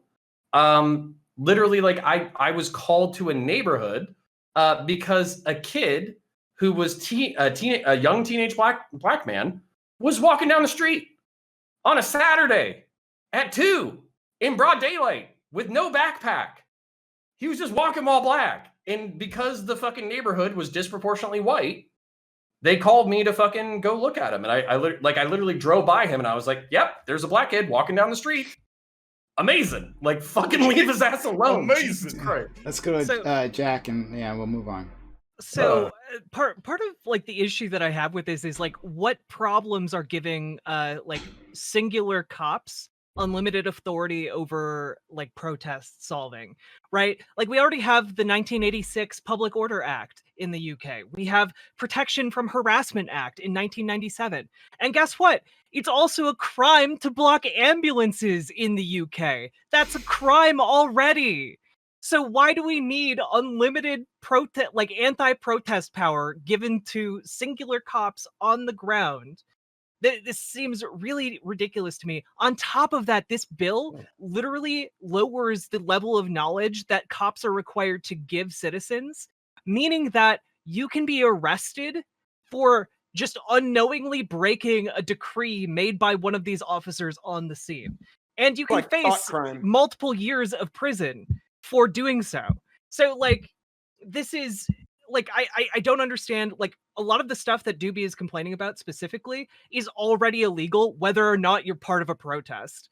Cops can and do go into protest groups to arrest people who are doing illegal shit. That's something that they already do. That doesn't mean that they have to end the entire protest. And also, just to push back slightly on this, Harvard put out a study and basically was like, yeah, 98% of Black Lives Matter protests were peaceful. And of those that weren't peaceful, violence was started by police or outside agitators most of the time. Not saying that there weren't like issues, not saying there weren't like fires or whatever, but the idea that like Minneapolis is gone. I live near Minneapolis. It's still there. It's fine. Everything's cool. It's a Okay. wonderful strawman. All right. Everything's a straw Hey, man. at least I support the civil rights movement. We'll move on to topic 2. Thank you all for that. I honestly didn't think the first topic would inspire like this reaction, but it that did. was spicy. Once again, thank you, Kobe, and we'll thank him yet again for the second topic. After a push from Mark Pocan, a Democrat from Wisconsin, Amazon has officially admitted that their unmeetable quotas have resulted in many of their employees having to pee in bottles. On top of this, workers in Alabama are waiting on the result of a landmark unionization vote. All of this adds to the chorus of criticism against Amazon and the general state of labor relations within the company. When all the problems are considered within the context of the near monopoly level influence that Amazon wields, one begins to wonder, is unionization enough? Even if the workers have a say, should such a powerful private entity have so much control over our economy? If it were to be nationalized, would things get better or worse? All right. So we'll start with we ended with Jack. We'll start with Jack once again because why not? You're in good hands. Go ahead, Jack. So first of all, like unionization is not enough. I think unionization is not preferable to democratic worker and keep it co-ops. down to a minute, please. All of you. Will do. Frankly, I think Amazon has demonstrated that they are incapable of just baseline allowing humane working conditions, and should be, by the way, not nationalized but broken up. They control way too many different industries. Let's break them up and turn them into democratic worker co-ops. That's what I would do. But if we can't get that, let's at least have unions for all of them. That's the next best thing. Hans. Yeah. I love monopoly policy. I love dealing with this on both a small base and a national basis. I think how we deal with these larger entities, I think you first have a decision about whether or not it is useful to have all of that infrastructure consolidated. If yes, then I would say either make it heavily regulated or nationalized. And if not, and you don't have to say and you don't need duplicative infrastructure, then you can start breaking them up if they approach a level of market share that is potentially damaging in terms of what they can control. In this specific case, I would say having a massive online public marketplace is kind of very, very useful, right? I wouldn't want to have to go to a different website for books versus like gym equipment versus like, my anime posters behind me, right? I would love to be able to all of those. But if that's going to exist, if that's going to be the case, we have to make sure that that entity both gets regulated from within by the ways of a union and from without by way of strong public policy to make sure that they don't abuse their market share. Okay, counter. God damn. All right, cool. I finally get to be on the right. Fuck no. So unionization is fine. Basically having workers as a cooperative negotiate their wages. Hold on. Basically negotiating their wages and their fucking working conditions is completely fine. That's part of their free market ability, is to pool their ability to work and basically negotiate for better wages and better working conditions. That being fucking said, nationalization, go fuck yourself. Number two, basically like, no, hell no. This is, I swear to God, this is like a fucking grassroots or an AstroTurf campaign by the Walmart fucking foundation to fucking like, oh, Amazon's the bad guys. Amazon's the fucking bad guys. Walmart is just as fucked up as Amazon. So no, I would like to see more of Hans's ideas of like regulation. Like basically if you're pulling in $10 billion a year or what, $500 billion or more a year, your employees have to have a living wage. They have to have reasonable hours. They have to have retirement. They have to have health. They have to have benefits. I don't care if these benefits are instituted at the governmental level or just required by law. But no, nationalization is not the solution. Government is not always the solution. And this is where lefties basically make me have a fucking stroke, because the government is not the solution to all of your fucking problems. People have to figure out some shit on their own. And that solution is unionize, negotiate for better wages and better fucking pay and better benefits, and then keep fucking working. Yield. Katarana. Coolio. Yeah, so with the whole is unionization enough? I do wonder, just because I am personally worried that if Amazon does go ahead and have their workers unionize within this factory, they might just be like, oh, I don't want this factory here anymore. So that does partially worry me, but I feel like that's something that just proper governance and legislation could go ahead and mediate in terms of yeah, so should one company have so much control over our economy? No, but I also think to go ahead and say that like Amazon is a monopoly is also a bit of a hyperbolization, since they just happen to have hands in a lot of different industries, but there are competitors in all those different places. Just everyone likes to use one source, but that doesn't make it a monopoly. There are other options for you to use. I'm just really lazy, and why would I go across the street to the grocery store when I can have someone bring my cookies to me in 2 days? I'd rather have someone bring my cookies to me in 2 days. But whose fault is that? That's my fault as a consumer for not getting off my ass. And in terms of should it be nationalized, fuck that. Oh my god. Definitely not.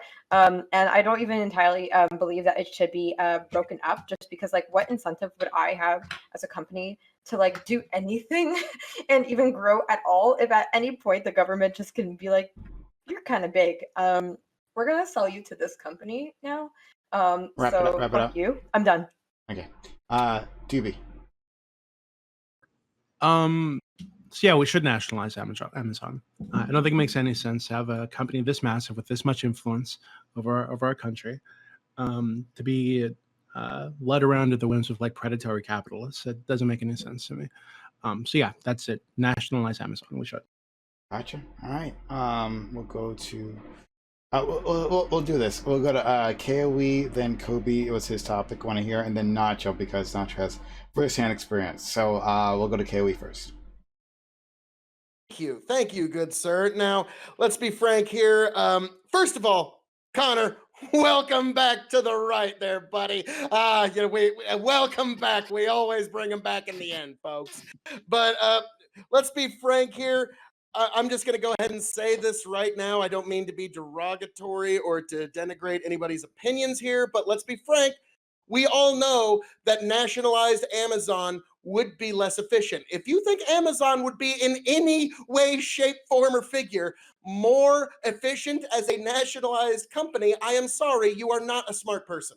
I'm sorry. I hate to say that. I know people don't like hearing that, but government bad. Did you know? We all know deep down that it's not going to be as efficient. Now there is you feel it. Hang on, let him hang go. on. Let him finish, please. I know.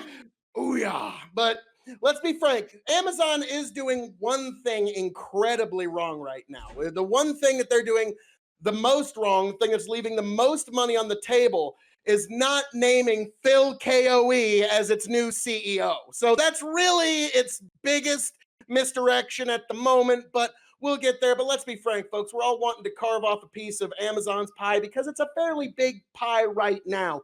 But that's not going to last forever. Walmart, if it gets a better digital interface with its customer base, Amazon kind of goes away because Walmart will have a great digital interface. Amazon doesn't have giant goddamn stores all over the fucking country. Walmart does. So in the end, Walmart's going to win the war. So Amazon seems like a big pie now, but they're going to go the way of like MCI and MySpace eventually. And I yield. Kobe.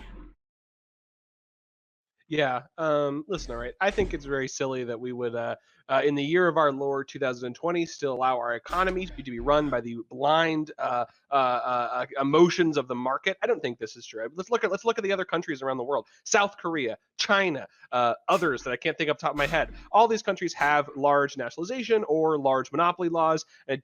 Last time I checked, South Korea is not like a podunk, rural village. I'm pretty sure they have some big cities there. Worried about Walmart? Yeah, that's true. Nationalize Walmart too. I don't give a fuck. Fuck all these people. Yes. This is just so stupid. It's so insanely dumb to me that we've put somebody on the moon, but we're like, I don't know, how could we ever run a grocery store without the market? I don't know. It's just dumb. Elon's going to put people on Mars, so the private sector will go to a different planet. Hey, listen. Good luck with that. Fight, private Good sector. luck with that, there, buddy. Let me see if I want to do. I don't know. It seems obvious. Just nationalize this shit. It's used so much. I don't care about capitalists and their feelings. Yes, it's sad that they worked really hard, but hey, there's a lot of other workers that work really hard to make this work that don't get anything from it. Unionization is not enough in any industry, but I do think that market has a place. I don't really give a shit if our bad dragon dildos are made by like a market. But when it comes to like medicine and food and eggs and like motor oil and stuff like this, come on, let's be honest. Let's grow up. Let's have a 21st century view on these things. Okay, we're not in the 1800s. We're not in mercantilism anymore. Let's grow up. Let's have an adult conversation about this. To quote the great Deng Xiaoping. Oh, one more thing. To quote the great Deng Xiaoping, I do not care if a cat is black or white. I care if a cat catches mice. And Amazon, Walmart, privatization of these big industries, they're not catching mice. All right. Let's go, Nacho. Okay, yeah. So, so having been a driver for Amazon, I have admittedly peed in a bottle while en route. So there's that. So you can ask all the questions about that you want. Democratic worker co-ops, I don't think that's going to happen. In nationalization, I doubt it. Although if we were going to regulate Amazon, I think it should be on a state level, not a federal level. A lot of the federal policies, such as like the minimum wage that are being like brought to the table and stuff, have actually had like a negative impact. So I would actually be for unionizing, I guess, because then at least the workers are getting, they have the ability to come to the table and negotiate and get what they actually want. Because like I was saying, like the $15 minimum hour wage is being discussed. Of course, Amazon, they're going to virtue signal. They start paying their workers more because at the end of the day, they can afford it. They can choke out the rest of these small business. So it's a net gain for them. It's a net positive for them to pay a higher minimum wage. But they ended up slashing a lot of the benefits that they previously offered before. So I think it would be a good thing for unions to be able to come to the table and say, I think you can afford these benefits and, the higher wages. So. All right. We'll go to Hans, KOE, then Jack. Okay. All right. So in the case of Amazon, I don't know if this makes me a bad lefty. I don't particularly care whether it's just a highly regulated private utility or in this case a nationalized public utility. I really don't care. If you want an example of something that I think like absolutely should be nationalized, I'm in favor of say like free nationalized internet. So we don't have any duplicative infrastructure. In the case of Amazon, in the case of Walmart, if they exist, I would prefer them to be highly, highly regulated. If we're dealing about with these things, we've had stuff on the books in the past about, say, if you control a certain amount of market share, you need to be broken up, or you can't merge with someone else of an equivalent market share. I believe the percentages during, say, Lyndon Johnson's day was if you were more than 15% of the market, you couldn't merge with anyone that was more than, say, 2%. So the idea was they kept these companies small so they could be inherently competitive. If these things are not competing, if these people don't compete anymore, if these like entities, like whether it's Amazon or Walmart, if they're not, say, hyper competitive with each other, then we're really dealing with these massive, just entities that are kind of existing in their own vacuum. And then Phil, sorry, a lot of like the stuff you talked about, like NASA and like say like SpaceX and shit, like going to Mars, that's all public money, bitch. So like, I'm sorry. Yeah. Businessmen don't leave money on the table. So specifically, if we want to fix these problems, if we want to deal with Amazon, I think the best way is obviously the inside-outside game in terms of unionization. American Nacho, I have no fucking clue why you would say prefer like state regulations for a powerful multinational company. I would say there needs to be international agreements to make sure that Amazon isn't abusing its power globally. But I would say in the specific case, the United States government being one of the most powerful economic like centers on the planet, we have the capacity as a government to regulate it at the federal level. And I'm sorry, like, no one, Amazon will not give a fuck if Nebraska tries to regulate it, because they can easily just say fuck you to Nebraska. If we have that like a disparity in power, we need to go to the highest echelon. So if you can give me a strong argument as to why we should allow state regulation but not federal regulation for like an extremely national, if not international company, obviously it's international at this point, I would love to hear it. Let's go KOE and then Jack and then Katrana. All right. A couple of things. First of all, to Kobe, I do want to apologize to you for interrupting your opening statement, but I'm so sorry. It's almost like a reflex. I am the impresario of interrupting. But while I was getting into that, good sir, when you were talking about Marx, but you're talking about like, oh God, we're not from the 1800s. Marx was from the 1800s. Wait, so you're talking about, no, I said Market. I don't think I brought up Marx. I think the Market. I believe. All right. Well, if that's the case, that's perfectly fair. But when we're talking about things that are like more socialist or communist or generally that direction, Marx was a guy from the 1800s himself, so that he's not exactly cutting edge economic ideas either. Now, also, I wanted to say to Hans, duplicated infrastructure can, in some instances, be a good thing. And redundancy can always be good. Like you can have redundant systems not having to completely remake infrastructure. Well, my grandfather was a pilot, and he always said redundancy is much more important than efficiency when you want to keep yourself going. So, we're talking about planes, like, would you make two roads right next to each other that go the exact same place? Would we like completely duplicate the entirety of our roads? Those are called interstates. No, I'm saying, would you make another interstate right next? We're talking like the Krusty Krab. Like, why would you make the Krusty Krab 2 right next to the original? Like if we're talking about somebody wanting to build a second internet, I don't think they're going to make it there. But God bless them. Let them have at it. If they think they can make internet 2, let them have at it. That would be what I'd say. And with all that, there was just one last thing I wanted to say before I yielded, sir, and it was to you, PrimeCayes, in honor of your shirt. In fearful day, in raging night, with strongest hearts full, our souls ignite. When all seems lost with war of light, look to the stars, for hope burns bright. My lantern, blue lantern's light. Sorry, I bet that nuisance law is sounding really good right now. Okay. Too bad. I love KOE. You leave him alone. And it would have been perfect, except I'm wearing the Indigo. No, Phil, it's not your fault. He got me on the same shit like when I tried to ask him about it. Get you eventually. I'll get you eventually. Okay, but no, thank you. I love that model. Anyway, sorry. I'm heavily distracted. So we'll go to Jack, Katarana, and then Dooby. Also, it's very unfortunate that you did that full speech, but capitalists are yellow lanterns. I'm sorry. Now, no, they're green, maybe orange at worst. Orange, orange, but usually green, like money. They're literally wait, orange. no, but there is a yellow. Willpower. Whatever. Wait. No. Jack, it's yellow. It's yellow and orange. Orange is avarice, so like makes total sense, and then fear also makes sense. Yeah. So yes. orange and yellow. Orange and yellow. Orange and yellow. Damn it, my junk. Two power rings. Fucking A right. All right, so part of like. I agree wholeheartedly that nationalizing all of Amazon, bad idea. However, I do believe that Amazon probably should be broken up by antitrust law. And we have precedents for this. Like, for example, back in like 1911, we broke up Standard Oil into like 50 plus different companies, like an absurd number of companies. So like we have precedents for this. And I think that like it's pretty apparent from like the fact that Amazon hasn't posted any significant profits over the past 20 years that their entire business model relies on pricing out competitors, even if that means running at a loss. On top of that, you know what? I think we can make a pretty good case for like breaking up different things that Amazon does. You know, like Whole Foods probably shouldn't be owned by Amazon. Like it seems kind of like they're amassing monopoly power. Like that's kind of their goal in the long term. But you know what? I do agree with one thing that should be nationalized, and it's their delivery services. Okay, delivery services should be rolled into the USPS, literally the most efficient branch of our government. That is required by law to run at a profit and pay off pensions 70 years in advance. And they still do it.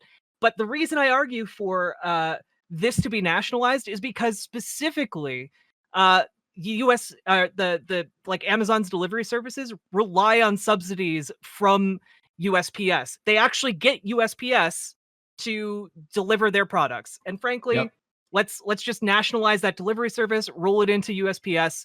Boom, way more efficient. Katana, that sounds nice. Katana, Dooby, and did you have your hand up, Kobe? I'm not sure if you did. Yeah, I would like to ask a question. Okay, Katana, Dooby, then Kobe. Okay, sounds good.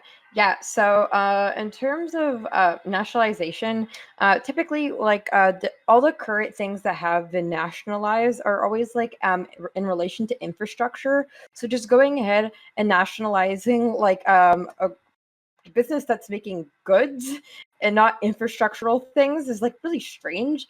Like just going ahead and saying like, hey, Whole Foods, that needs to be nationalized now. We need to have nationalized grocery stores. Like, I don't know about that. And I just don't entirely understand the whole idea of wanting to go ahead and break up Amazon because as I have noted before, like it's us as the consumer that goes ahead and makes sure that Amazon is always making so much money. It's not because there's not other options for us to. Pardon?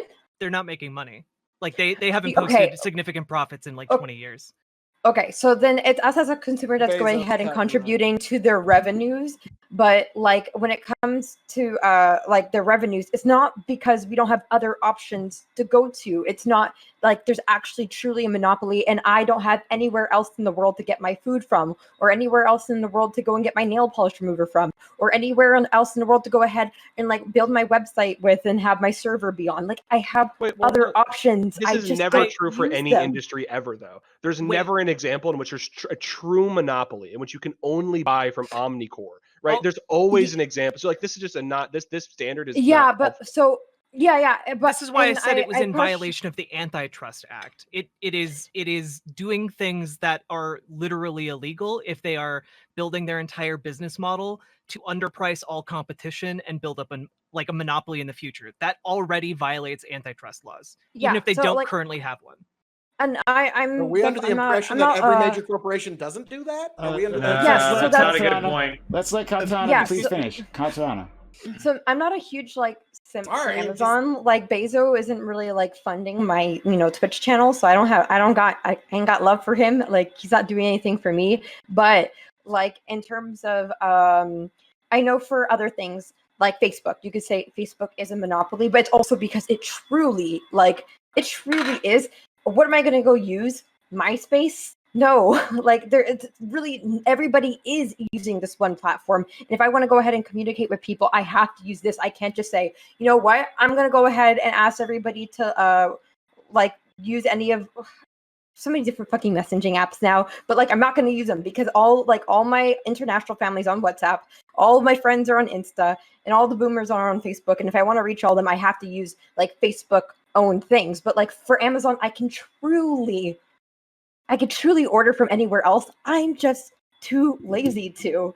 Like I can go ahead and order directly from the source for so many of these different types of hair companies that I'm getting my stuff from. It's just because they're giving it to me sooner. Like perhaps you could say that maybe part of the whole business plan is that they give it to you sooner than everybody else, but like that's just because they happen to have the infrastructure for that. So I totally am perhaps able to get on board for the whole idea of maybe like nationalizing the infrastructure component, the delivery services, but everything else, it's really like on the consumer. I just don't want to pay like delivery fee, and that makes me a piece of shit. Like, I'm contributing to the fact that people have like really shitty working conditions, and I sit there and I remind myself of it all the time, and I look in the mirror and I'm like, wow, you suck, and then I give myself a high five. But like, that's not Amazon's fault that I'm a piece of shit. Okay, so Made me pee in a bottle. we will go to we'll go to Dooby, Kobe, counterpoints. Okay, and Hans, do you have your hand up? Yeah. Oh, okay. Like when you're literally flexing, I'm not sure what you're doing. All right. So open If he's hands. flexing, his hands are up. Open hands is hand raised. Okay. Flexing is just flexing. Okay, So, like, gotcha. All right. yeah. Let's go, Dooby. I feel like your life would be easier if you peacocked less. So really quickly, I love peacocking. This is I think someone said earlier that why would anyone build up a company and try to grow this company if the government would just come in and take it from you, right? I think that's a little bit ridiculous. I think we can recognize Mr. Bezos.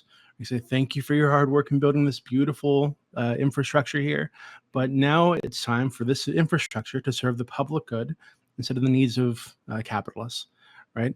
I think we're at a rare moment here where we can do that. I think you can make a very good case for forcing the sector of economy to work for the people rather than Mr.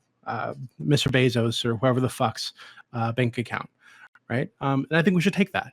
And yeah, we can stick a statue somewhere for Mr. Bezos, right? We're like, oh, this wonderful guy who gave this beautiful thing to this country. I'd be very proud to be Mr. Bezos if that happened. So I don't know. It just the idea that this would like stifle like competition or the willingness of people to go out and build businesses and whatnot is a little bit. I don't think so. Of course it would. Why would you build it if it's just going to be taken from you? Yeah, could I respond since I was the one that said that? Sure. Okay, yeah, can I just like more like ask a question? So like what incentive would somebody have to go ahead and like build an organization of any sort if the whole point is to go ahead and like maybe one day be like a large competitor in the field? So if I know, hey, if I become a truly large competitor in this field, like what incentive would I have to do that if I know that like the government can go ahead and break me up? The billions of dollars you make along the way. The goodness of your hearts. No. You just feel so good that you got to do this. No, like Dooby's actually correct. Literally the billions of dollars you make along the way, right? On the way up to becoming something Not your so place to necessary. say when enough is enough. Somebody can earn as much as they want to in this life. If they want to keep building, that is on them. It is not you to say. It is not getting you louder to doesn't say make what you more somebody's crap. arc of their Getting life louder is doesn't make you more allowed to crap. be. Getting louder doesn't make you more crap. antitrust Please laws. control yourself. They want to. That is on them. That is their life. Please, Dooby, finish We your point. we don't exist in a vacuum, right? People do get to say what other people do around them. Okay, you guys love democracy. This is what democracy is, right? So yeah, people do have to say how much fun you can make with your life and shit like that. So that being said, again, I don't think there's any evidence that this would stop competition or the drive of people to go out and build things. I think that the billions of dollars you make on the way to your business becoming something that's so necessary to the infrastructure of the country that it needs to be nationalized is probably incentive enough for people to build this thing up. So yeah, that's it. Okay. Oh my God. Can I respond? Because that was like the worst fucking shit I've heard in my entire life. Yeah, you can. You're next. And then Hans, and then Katarana wants to get back in there. Sure. Okay. So I'm gonna skip half my fucking points because Dooby really just illustrated everything I find fucking wrong with you motherfuckers. All right. So the problem with nationalizing everything is you set a fucking precedent, which is basically that the government, when they fucking feel like it, can take over any business that they deem in the public interest. Do you know what's in the fucking public interest? Everything's in the fucking public interest. At what point do you lose the rationale of protecting the public interest in order to nationalize something? Especially in light of the previous topic in which we were literally talking about how if the British government monopolizes your ability to fucking protest, how is monopolizing economic power any fucking different in the for the government than fucking monopolizing normal power of speech and conscience and defense? This is so obnoxiously fucking stupid that I can't believe that we went from one fucking subject in which we universally agreed that concentrating fucking power was a fucking bad thing to now we're on to economics and somehow we can. I'm not even fucking close to done, sir. Fucking so fucking No, I have no fucking idea how we can't like transition the same frame of thought into a new fucking idea, right? Okay. So hold on, not done yet. 2 more fucking points, and then you can fucking come back to me. All right. So somebody was saying that we shouldn't do trust busting. I'm actually okay with fucking trust busting on a regional basis. But in order to do trust busting, you would actually have to have competition to bust into, or you would have to have a reason for why you're busting it is going to make it fucking better. Right now, I don't know of a single fucking competitor for Amazon that has digital and logistical fucking infrastructure that would be able to provide a fucking thing. So if you want to like bust it into fucking regional monopolies and call it like Amazon fucking Southeast or some shit or Amazon Light, I don't give a fuck. But anyways, Teddy Roosevelt was one of the most based fucking presidents on the planet, and he was completely in for trust busting. All right, final point, and then I'll fucking yield. Dooby and the CCP and Dooby and any authoritarian left or right-wing government of the past fucking century and a half have identical perspectives. The fact that I see people fucking nodding their heads while Dooby is fucking talking is terrifying to me, because this is how you fucking justify oligarchical fucking kleptocracy. CCP is not a communist fucking nation. It's not a socialist fucking nation. You know what fucking happened? They tried socialism and fucking communism. They realized that shit fucking sucked asshole. And they were like, you know what? If we fucking, hold on to all of the fucking power while simultaneously opening up the markets, we can create an oligarchical fucking kleptocracy. And anybody who's not in the fucking club, we can just excise. China last fucking year literally assassinated their fucking Jeff Bezos. They fucking tied him up in fucking zip ties and threw him into a fucking river somewhere. And now you can't fucking find him. The reason why you don't open this door to nationalize fucking everything is because Dooby is going to be the guy who fucking zip ties your ass and throws you in the fucking river after you build your fucking business. So, Yield. I'm a big fan of counterpoints, but the only problem is he doesn't ever tells you his emotions. He always holds them up inside. Doesn't express those things. You got to work on that, buddy. All right? You know what? Where's the happiness, man? I was a Marine for 4 years, and I wasn't allowed to yell at my superiors. I was a cop for 4 years, and I wasn't allowed to yell at the general public. So you guys are now feeling the wrath of a fucking decade of suppressed emotion. Gotcha, buddy. So if I can respond, I can answer like a good amount of Connor's points. So Connor, you're next anyway, Trey. Yeah. So Connor, specifically in regards to monopolistic or monopolistic power of this specific case, when you're talking about certain industries, there are legitimate benefits to having a single-based infrastructure. That's why oftentimes, like say from like the National Roads program, like when we built all our highways, we did it like on a one like grand program. In the case of say internet, I already explained earlier about the concept of duplicative infrastructure, where we're saying, oh, hey, it's probably be easier if we can funnel all of our money towards making internet accessible to everybody, as opposed to say like 10 different internet companies all trying to build in like, the middle of bumfuck nowhere, right? Or even like if it's in New York. There were actually issues in New York in terms of different power companies trying to like each build their own infrastructure, and they would literally blot out the fucking sun with their power lines. So it's very possible that having a monopolistic control can be useful, but in that specific case, it requires either, and I've already given both these things before, either extremely highly regulated private monopolies or extremely heavily regulated public monopolies. Either of those things, I would personally. So question. Go for it. Question. Yeah. How does Amazon apply to this, and what would you do? So because the primary thing I'm arguing against is like because they already have a private monopoly, and I agree with like regulating the workers' conditions, wages, allowing unionization, all that kind of shit. So private monopoly we could probably agree on. With a public monopoly, what are we talking about? Like fucking Amazon and USPS, we just fucking marry those bitches, and now the fucking government delivers all your shit on a day-to-day basis? Because it seems fucking weird. Okay. In regards to a public monopoly, you could say if we're trying to like fix Amazon's overarching power, you can keep them the most useful part of their platform, which is like their massive, say, storefront, like the massive, like all the different options. But while say taking apart pieces of it that are not intrinsic to that. So like say having the delivery sources, someone already said like rolling in like Amazon delivery with the USPS and just like actually funding the USPS, making sure that you don't have like massive vertical integration can massively help or like stop like the overarching power of some of these entities, right? So like if Amazon controls like say like if they expand it even farther, like on the other direction, right? So like say Amazon like controls every factory, every like farm where all these like chemicals and stuff are produced for us our enjoyment, right? If they control it from like say like in the ground to the delivery driver, they have a whole lot more power because they essentially own every like corner piece of the market. So let me ask this, because right now I am aware of Amazon as being a horizontal monopoly, basically meaning that they control like digital infrastructure and they control logistics. I also know that they're basically offering discounts for certain suppliers in order to, and then they also have their own like niche products where they're basically like slapping an Amazon brand on it and then selling it wholesale at a very cheap rate.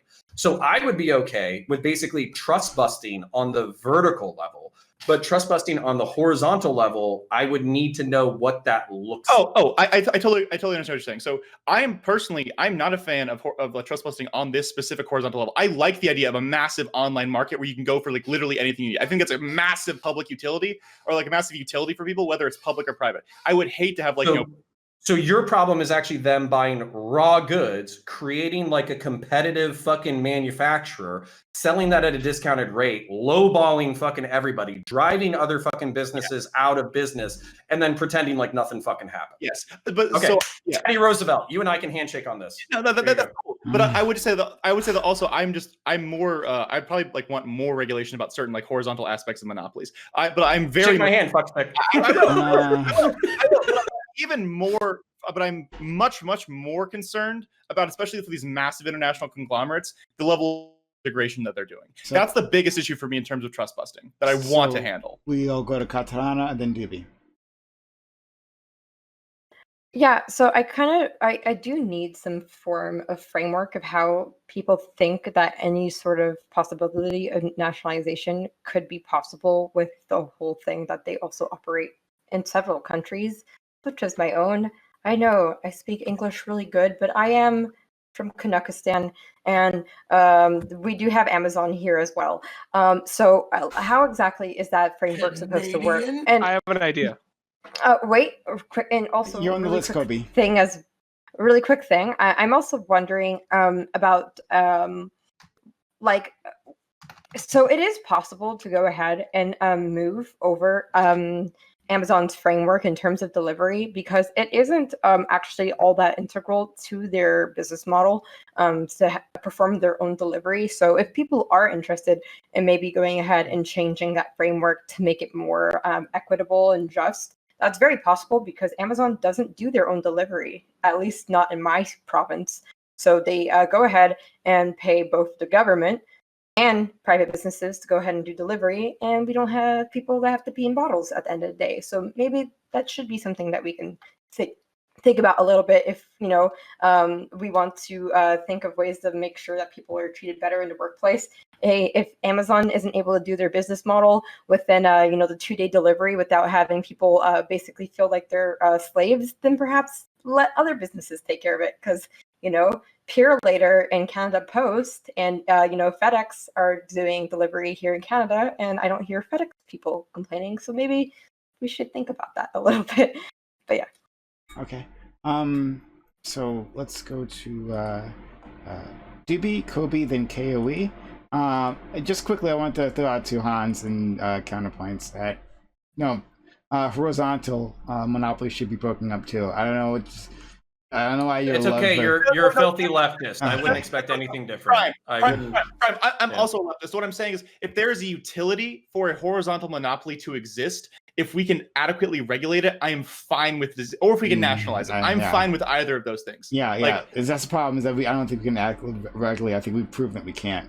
But that's me. I have faith. Hopium, everybody. We can regulate the fuck and get the biggest benefits out of these massive fucking socially useful horizontal monopolies. We can do it. We just have to stop being little bitches. We gotta tell Amazon to treat their workers correctly. We gotta take away the parts of them that allow them to control vertical integration of the entire. Lefty Hans wanting to nationalize everything. Who would have ever fucking thunk it? I'm not even talking about nationalization right now. You can't even hear what I'm saying. Breaking up companies. Who would ever fucking thunk it? Hans will take it however he can get it. Who would have thunk? Okay, great. I appreciate it. And it seems you have to flex to actually make any of your points. All right. I wonder. True. I wonder if it's What like are we doing today? I wonder if he's like you know those sitcoms, right? And they had like the laugh track, because if without the laugh track, you realize it's not funny or interesting. I mean, maybe if he's not flexing. Hey, one second, Prime. I want everyone pay attention to me. Come on, what are we doing? Are you trying to? Oh, okay. You all right? He's messing up his boobs. Titty bouncing for you. Yeah, thank you. Really appreciate I can that. do this. Is this better than the flexing? Oh my god, Like, Dooby, start talking. Yeah, so I just want I don't have much to say. I think I've made myself very clear, but I just wanted to clarify something that Connor said, because he misrepresented my position earlier. I was actually in favor of the UK bill, not against it. So yeah, I don't think I'm being inconsistent here. Yes, they're being inconsistent, but they always are. You should expect that from people who aren't me. And yeah, that's about it. I just want to go. That's all I wanted to say. Okay. Let's go to Kobe, then Kaylee. Yeah. So I personally believe in a idea called post-sovereignty. I think the idea that we have a bunch of little nation states around the earth that have just a complete control of their resources is a meme. I love my Canadians. I love my Mexicans and all my South Americans. But yeah, we're just gonna roll in the tanks. I think we could have one of those insane like Area 51 like a Predator drones just come and like hover. I don't know what you I don't know if you guys have a White House or whatever, but just hover in front of Trudeau's residence, being like, yeah, this is what's gonna happen if you try to start sucking on the Jeff Bezos dick there. But yeah, I don't know. I mean, I don't know. That's a very real thing. I don't understand how it's going to work, and I don't know much about international like finance law in that regard. But we could probably figure it out how to do it. I don't know. Okay. Kaylee. All right. Now, we did have one of my, at least the top fourth of my favorite presidents of all times mentioned, Teddy Roosevelt. Now, I don't know if all y'all know, but Teddy Roosevelt actually qualified in all 4 sectors of the political compass test. How he was authoritarian left, he smashed trusts with a big stick. How was he authoritarian right? He founded the American Empire. How was he libertarian left? Founding of national parks. How was he libertarian right? He hunted exotic animals. God damn, that guy was awesome. So yes, I had to throw that one out there. But now I always find it fascinating whenever we're talking about, whether we're talking about companies now to at least the last 100 years, you always have people who themselves were not able to build a great company, now suddenly imagine themselves that they can run it and what it should do and how it should run and how it should be operated to get big. And to me, that kind of strikes me as a little bit of a Johnny-come-lately. Against Dooby's policy with. You have not personally founded Amazon? You can't tell them not to pay their workers literally 2 cents. You don't know how to run it. Like, well, you might not know how to build it or run it or maintain it better than the people who did. Just kind of a thought there. Well, you would just make the people running it right now government employees. This isn't that difficult. No, because they're private citizens that don't want to be part of the fucking government. Then they can fuck off and find someone else who can do it. There are plenty of logistics people in the military. That's not how building things work. That's not how companies are created. You can't just force innovation like that. Sorry, man. Sorry, Dooby. Your world will be a gray, dark, destructive world where nothing is innovated and nothing cool ever happens. Sorry, man. Let's go, Katrana. Every stream, I forget to mute myself at least once. I'm sorry. I just remembered I forgot to go against Dewey's idea of it should be enough that you just, it doesn't matter if you get to keep your company because it's the friends and millions of dollars you made along the way that make up for it. Like, that is so stupid.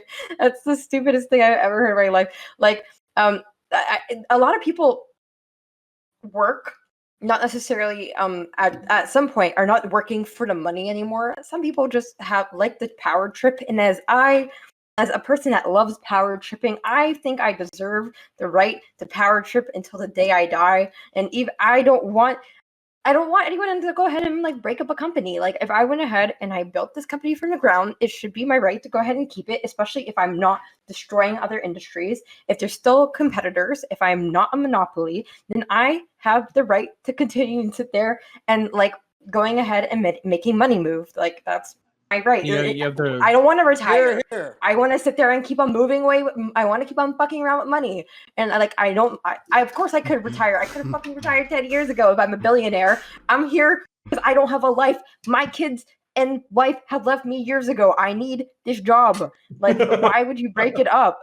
Okay. It's so So dumb. you're saying Why you'd have should the right we- to squat on that pile of money for as long as you want, even if you squatting on that pile of money is less efficient, makes the American people worse off. Yeah, I don't think that's how I'd want my country to Let's run. go. Is To, let's go. What to- Jeff Better Bezos with does? it. Does At he some- It's at squat some not on your a point- money, pile of and you money? would At do some no point- better with it, Dooby. At some point, the collective trumps the individual, right? And I think this is one of those situations. Let's go to. Okay, hold on. Can I address this Okay. directly? Counterpoints. Kobe. Jack.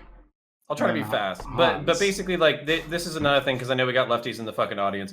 Whenever somebody is worth like 150 billion or they're worth like 50 billion or some shit like that, their worth is primarily tied up in physical assets. Jeff Bezos does not have $150 billion in his fucking checking account that he could just like buy like endless lines of cocaine on and fucking just snort until he fucking dies. Like he can't do that shit. He probably could do enough cocaine until he fucking died, but he can't do that with $154 billion.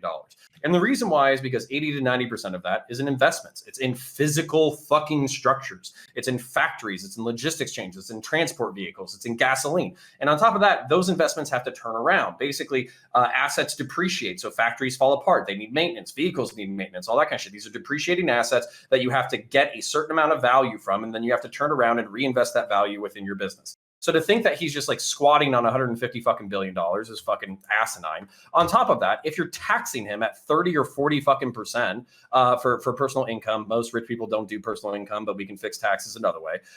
So basically, if these people are getting 10, 20, 30, 40% of their fucking income being taxed, you're already getting the fucking money for the infrastructure. So while I can be temporarily sympathetic to the left on why is like Jeff Bezos worth $154 billion? He's not like 80 million times more productive than his fucking average worker. And while I can also be sympathetic with the fact that Amazon workers should be making a living wage and not pissing in bottles, you have to prove to me that you have a socialist society that exists, that works, that's functional. Because here's what happens in every single fucking socialist society. You form a fucking oligarchy and a kleptocracy, you kill the fucking rich people, you starve for fucking 10 years, you industrialize along lines that you were already going to industrialize anyways, and then you create a dystopian fucking hellscape in which people are zip-tied and thrown into fucking rivers whenever they protest the fucking government. We literally have the modern equivalent of Nazi Germany because of you fucks. So demonstrate that your ideas work Preach it. first. I No, don't okay, support I China. don't want this, okay? Hey, really Preach it. quickly. Hold on, wait, hold on. Motherfucker I need Connor to. is Oh spitting. God. Doobie, you're Yeah, the worst. I need to counter. Doobie I need to might counter the actually fake have a news point here. I want to listen I to. need to counter the fake news here. Jack Ma is fine. He wasn't thrown into some river. He wasn't zip tied. He was out fucking golfing. Right, he's fine. Right, so yeah, stop the I fucking gotta fear Great. mongering. Okay. No one all right, here is okay, okay. advocating So for Jack for Ma, all hold power on, to the Jack Ma, Soviets. hold up. Jack Ma was fucking golfing for a year. Nobody knew where he was, including his fucking peers. It was Don't 2 worry months. about it. And then on top of that, you're telling me the CCP isn't doing nefarious shit right now? I could go to a fucking We're just gonna kidney assume that, and get a okay. fucking kidney in 5 weeks. Explain that shit to me, Doobie. Okay, hold Okay. on. Okay, so Okay, you're gonna okay. assume that they're I all brought up evil. Deng Yeah, okay. Xiaoping Okay. because I think Wait. that some of it's my turn. Yeah, right? it's your turn anyway. I brought up Deng Xiaoping because I think that some of Deng Xiaoping's economic reforms are interesting. Okay, I'm not fucking saying here that the persecution of Falun Gong is okay. Number two, I agree. Counterpoints. You are critiquing a system that I agree is bad, which is a Soviet-style system. I do not think that we should scorch earth, destroy the system, and build a new one. I am advocating for a reform on the current policy. Reform. Some industries need to be nationalized. Some, I believe, can remain a market. Obviously, I've been a little hyperbolic here, but to be very clear, I'm not advocating for a Soviet system. All of the critiques you levied are critiques I Okay. agree with. Let me hold on really quickly, Prime. Sorry. When I hear you say nationalize some things, don't nationalize other things, when I hear Doobie say nationalize some things and don't nationalize other things, what I am hearing is flexible authoritarianism. Basically, I the do agree. ability for the government to come up with any fucking arbitrary excuse for why I can fucking do things. So for you, what I would need is I would need an articulated moral reason that is applicable across multiple industries of why certain businesses should be nationalized and why certain businesses should not. Because if you just say public interest, you can say public interest for anything when you feel like it, and that's how you create a kleptocracy. Okay, hold on. Can I ask two He- questions? I can answer Number that. one, That you said, motherfucker's spitting there. let me ask you a question. Number one, you said the government, but the idea is the government's not just this amorphous like deep state blob. The government in America is made up of the people, right? So I have a question. Do you think that if a country believes, for example, let's say use the Egypt Suez Canal, do you think that if Egypt decides to nationalize the Suez Canal, that is like an okay thing to them to do? If the entire nation decides, not the government, but the nation votes decides to do this? Depends. So Okay, so fair and this is where I'm literally saying depends. Okay, this is another reason why I'm not a lefty. I don't trust the masses. So if a populist comes up, whips up public further for nationalizing the Suez Canal, they nationalize it, and there's not like an articulable reason for why it should be nationalized, that's going to make me deeply uncomfortable, because I think public sentiment is fickle, and you can come up with a whole host of reasons why, to play to popular sentiment, you can go after certain groups. So that's why I'm asking you for like a moral framework that I can use as a North Star, as a guiding principle, to make sure that we don't devolve into flexible authoritarianism that's at the whims of the people. I can do that. This is good. Okay, well, I'll give it to you, Hans. Let me try to take this bite real quick. I don't have it perfect here, but what I would argue is that there becomes a moment, there can become a moment in which the private ownership of a industry that is so vital, not just to the general like work of people, but to the work of the economy, that the allowing it to be run by what I would argue be the kind of like fickle hand of the market just is not okay. But I think I agree that what you're saying here, which is that we need to have we can't just have anything. It has to be a standard. I agree there. So you're making a good point here. Yeah, if you can, so for instance, like I think we could talk about like militarized force.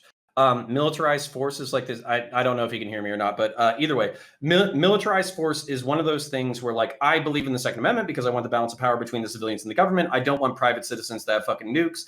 And the reason why I don't want them to do that is because there's a balance between the fucking public interest and the private interest, in which basically like you shouldn't have fucking McNukes because the liability to the public good is so severe that you could eventually you could basically destroy the entire society.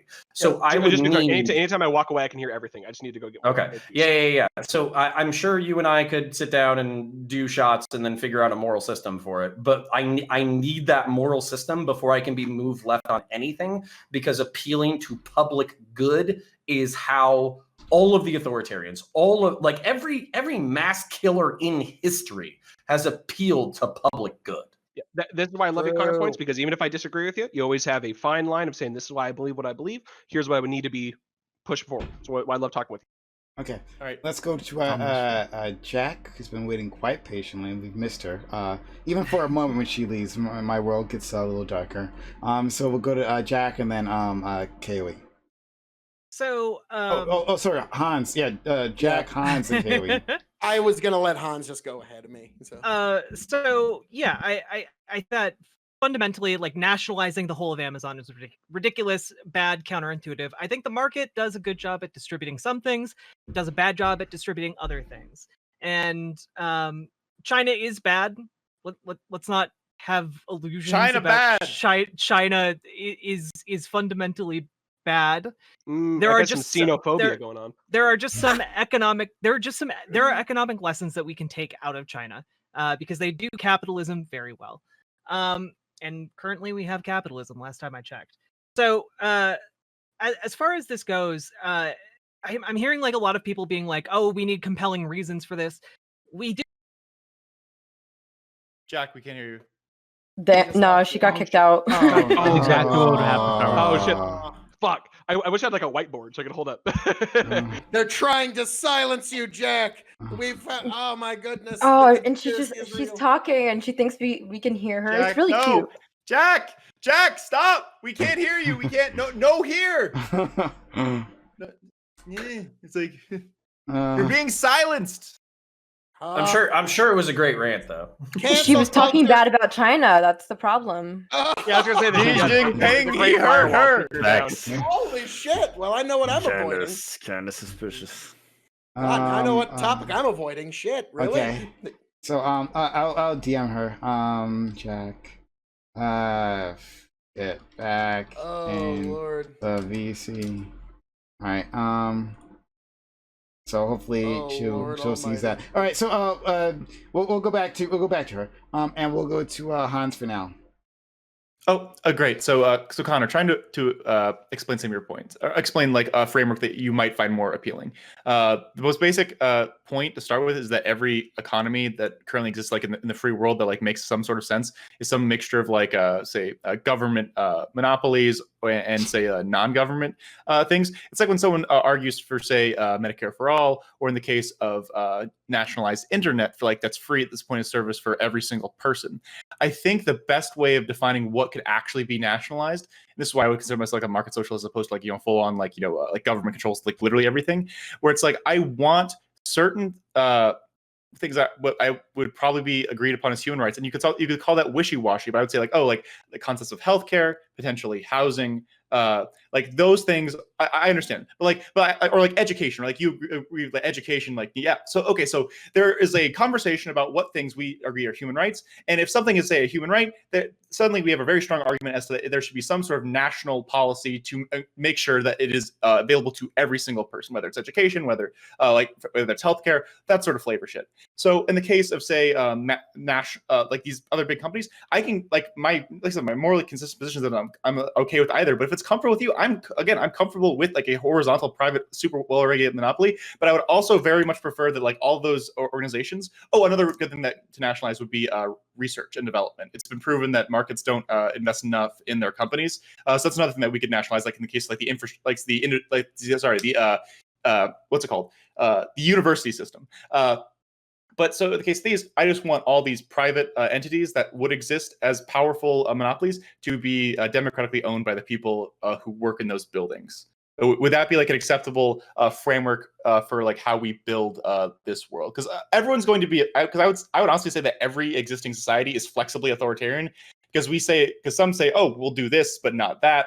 Like some places say, oh, hey, we'll give you education, but we won't give you healthcare. Other places, I don't know if any of these exist, they could say like, oh, we'll give you healthcare, but not education, right? So there's it seems that there is a group that's broader for some people or like selective for others that does exist. And it really just depends on that specific case, like democracy and like what we think is okay. Okay, was that like somewhat more satisfying than what you've heard before from lefties?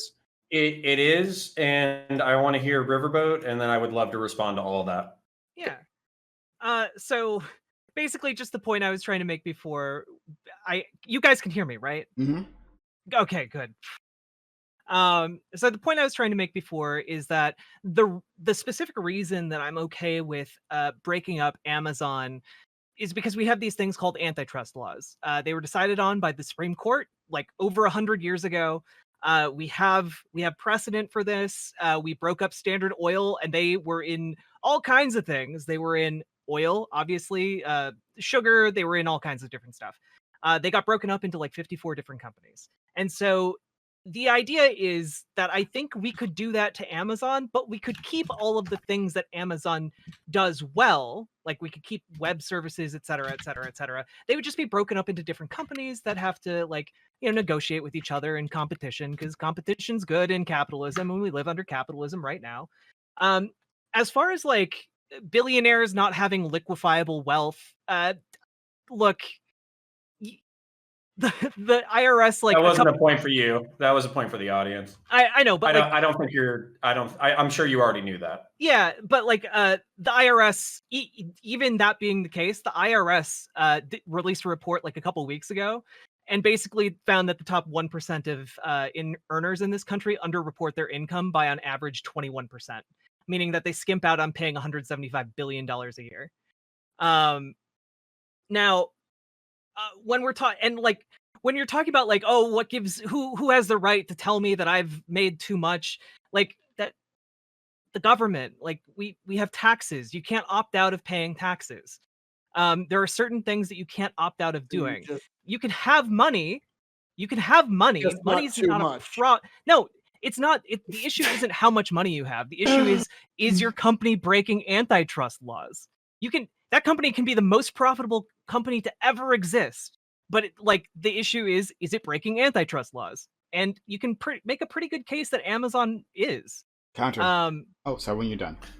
And finally, China's bad. China bad. China bad. And Frankly, I would love to have a longer conversation with Connor about a moral framework for socialism. Counter then KOE. Sure. I promise. Yeah. So okay. So I am gonna play my ultimate enlightened centrist card right now. So I am infinitely more okay with antitrust breaking up along vertical integration versus horizontal integration. And what I mean by that is when you have a vertical integrated monopoly, for those of you who are unaware, that basically means that people are able to buy raw materials, they're able to synthesize them into a product, they control the logistics chain, and they get it to the consumer. The problem with vertical integration is that you can have them pass off costs onto different branches. So for instance, Amazon currently has a horizontal monopoly on logistics. So what they could do is if they owned raw materials and they owed the product, they could basically manufacture it and sell it for a way cheaper price. Because they could offset those costs in the logistics sphere in which they have a monopoly. And then if they sold it for lower than everybody else, then they would basically be able to drive all of their competition out of business.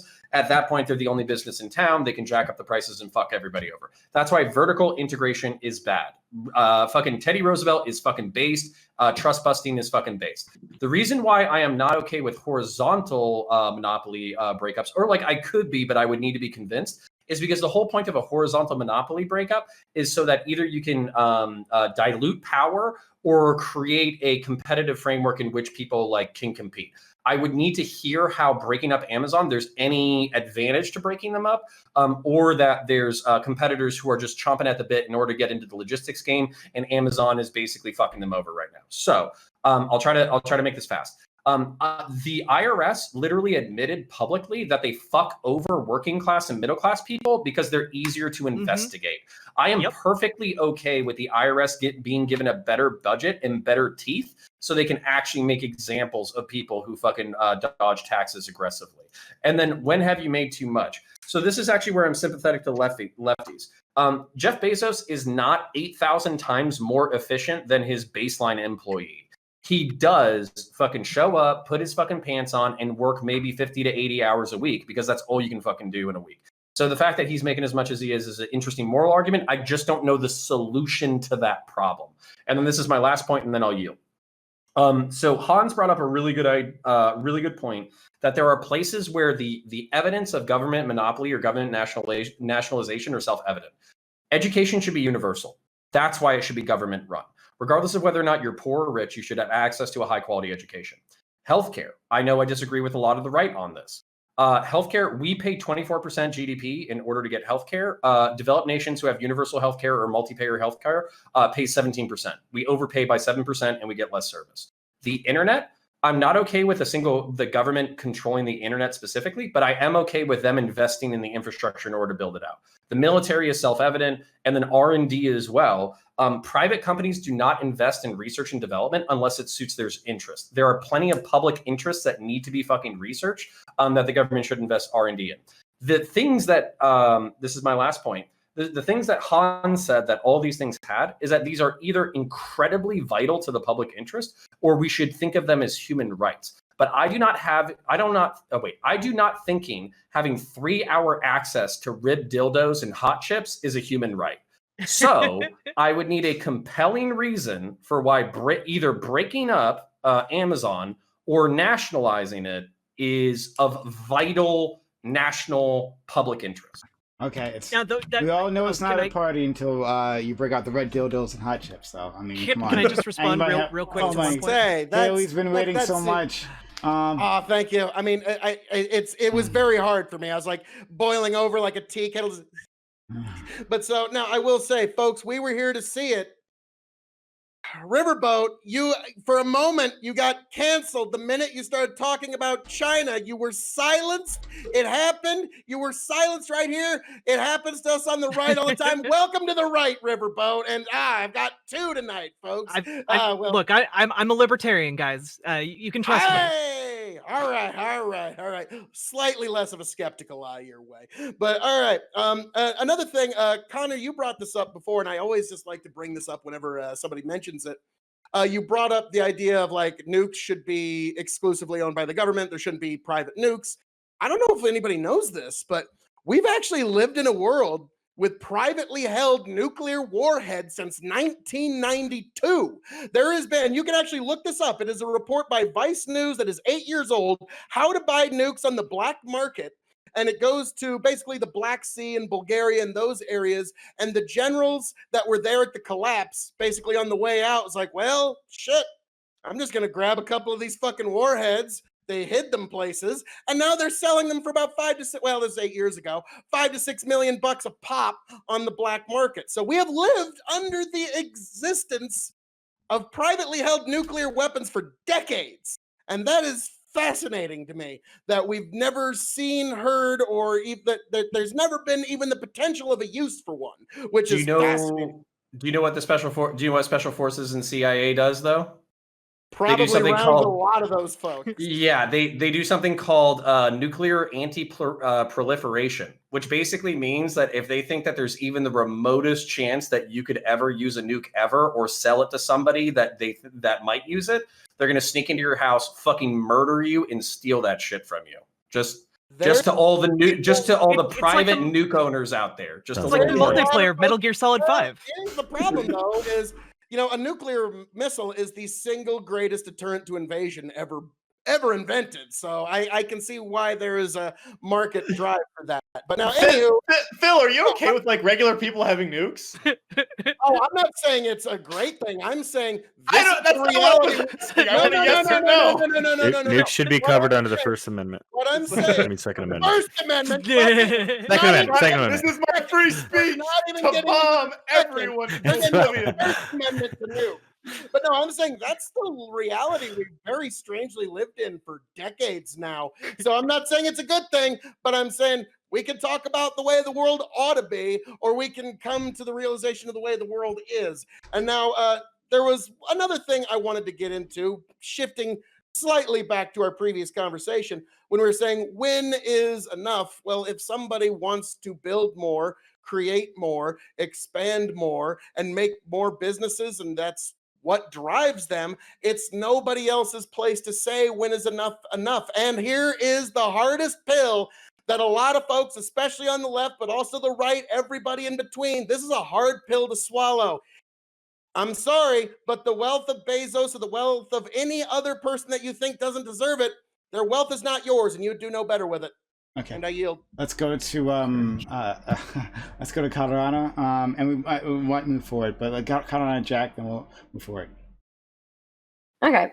Yeah. So for the whole situation with trust laws and everything, at what point do you need to go ahead and start breaking up an industry?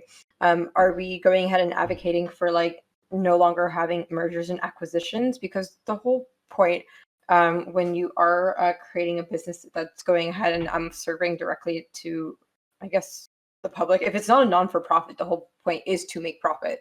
And thus, if you get large enough where you're able to go ahead and start acquiring companies, that is what you're going to end up doing. So at what point, like, what would we call it a monopoly? Like, is Grubhub a monopoly? Is Uber a monopoly? Like, do these groups need to be broken up? Because they now are starting to offer things beyond just, Uber doesn't just take me to like down the block. They also bring me food.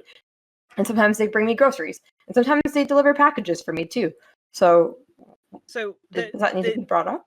The issue isn't that if you're in violation of antitrust laws, you're always a monopoly. The issue is that antitrust laws were put in place to prevent very large companies from utilizing that power in discriminatory and predatory ways that harm the American people. Like that's why we have antitrust laws. The idea being that back in the day, like these large companies would basically get together and collude or merger and acquisition their way to get big enough where they just colluded internally to like fix prices for people and stuff like that. So we have this set of laws specifically for that eventuality. Now we haven't used those laws in about 30 years. The last one being, I think, AT&T. But also for extremely large companies, the government has to like sign off on like mergers and acquisitions for this exact purpose. But there are other parts of antitrust law that can apply, I think, arguably to Amazon, in which case you would get some form of like breakup like this. Yeah. So there was no collusion. Oh, sorry. I've been so programmed to say that the last 4 years. Sorry. I hear collusion. There was no collusion. Oh, wait, sorry. So there was someone in my chat that did actually go up and like bring up the whole idea with Standard Oil, where like the reason why that was being broken up was because of collusion. And yes, no collusion. Okay. Yeah, nice try. So now when we're going ahead and looking at the framework of Amazon, and if we're going ahead and like advocating for antitrust, if it's not for price fixing and it's not for collusion, Well, price then fixing what can are also we? be in violation of antitrust laws. Yes, no, but so I'm saying like in the case of Amazon, if it's not price fixing or collusion, what would we be breaking them up? What would be the utility? On what grounds would we be breaking up Amazon? Well, okay, so sorry, go ahead. Wait, so you're asking even like if Amazon was guilty of price fixing, but if we just ignored that, what are the other grounds for breaking them up? No. I'm saying if they're not guilty of price fixing, and if they're not guilty of collusion, then on what basis do we want to go ahead and advocate for the breaking up? There's plenty of other ones, Katara. So it's like specifically, right? So you have anti-competitive practices, like pushing people out of the markets. You have them say potentially pushing people out of the market is like a really big one, but like that's broken up, like whether like it's devouring resources, whether it's like threatening to not like sell to like vendors who take in like smaller competitors' goods. There's a ton of things that go into anti-competitive practice. And then yes, I agree with you. If we don't have say anti-competitive practice, if we don't have say a collusion or like corrupt price fixing, if we get rid of all the problems that can be associated, then I'm fine with them existing as they are. The only issue is that so many cases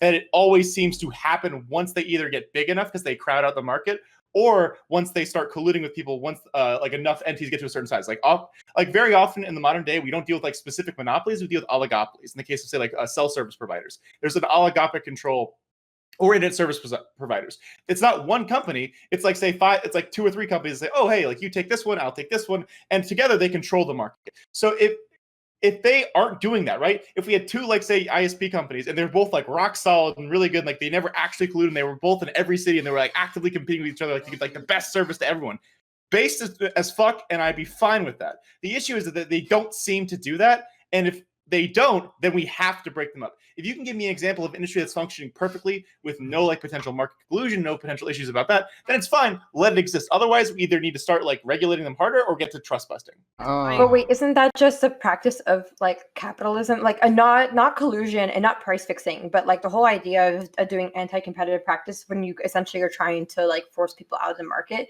Isn't that what capitalism does? Isn't it essentially to try to go ahead and garner up as much profit as possible? And the way that you do that is by detracting away from another company's profits. It depends. There's a difference though. If I'm say if Connor and I are both have like fruit stands, right? And there's a difference between me selling my stuff next to his fruit stand and say, "Hey, buy my fruit, don't buy his fruit," right? Like my fruit is better. My fruit has arms, so like you should totally buy my fruit. But if I say, "Hey, farmers market, I own like 7 of the stalls here, and if you don't keep Connor from participating, I'm not going to be here," and then now suddenly no one's paying you. And so if I have that much control of the market, that's what I would consider net like anti-competitive in a way that needs to be represented. It's not just 2 people competing, it's one person actively trying to sabotage other people's ability to compete. It's like if I was playing basketball and I hamstrung like every other like player saying, "Oh yeah, like I'm just being competitive. Like, I want to win, motherfuckers. Like why wouldn't I kill all of my competition?" There's like, no rules in basketball against deliberately slicing everyone's Achilles heel.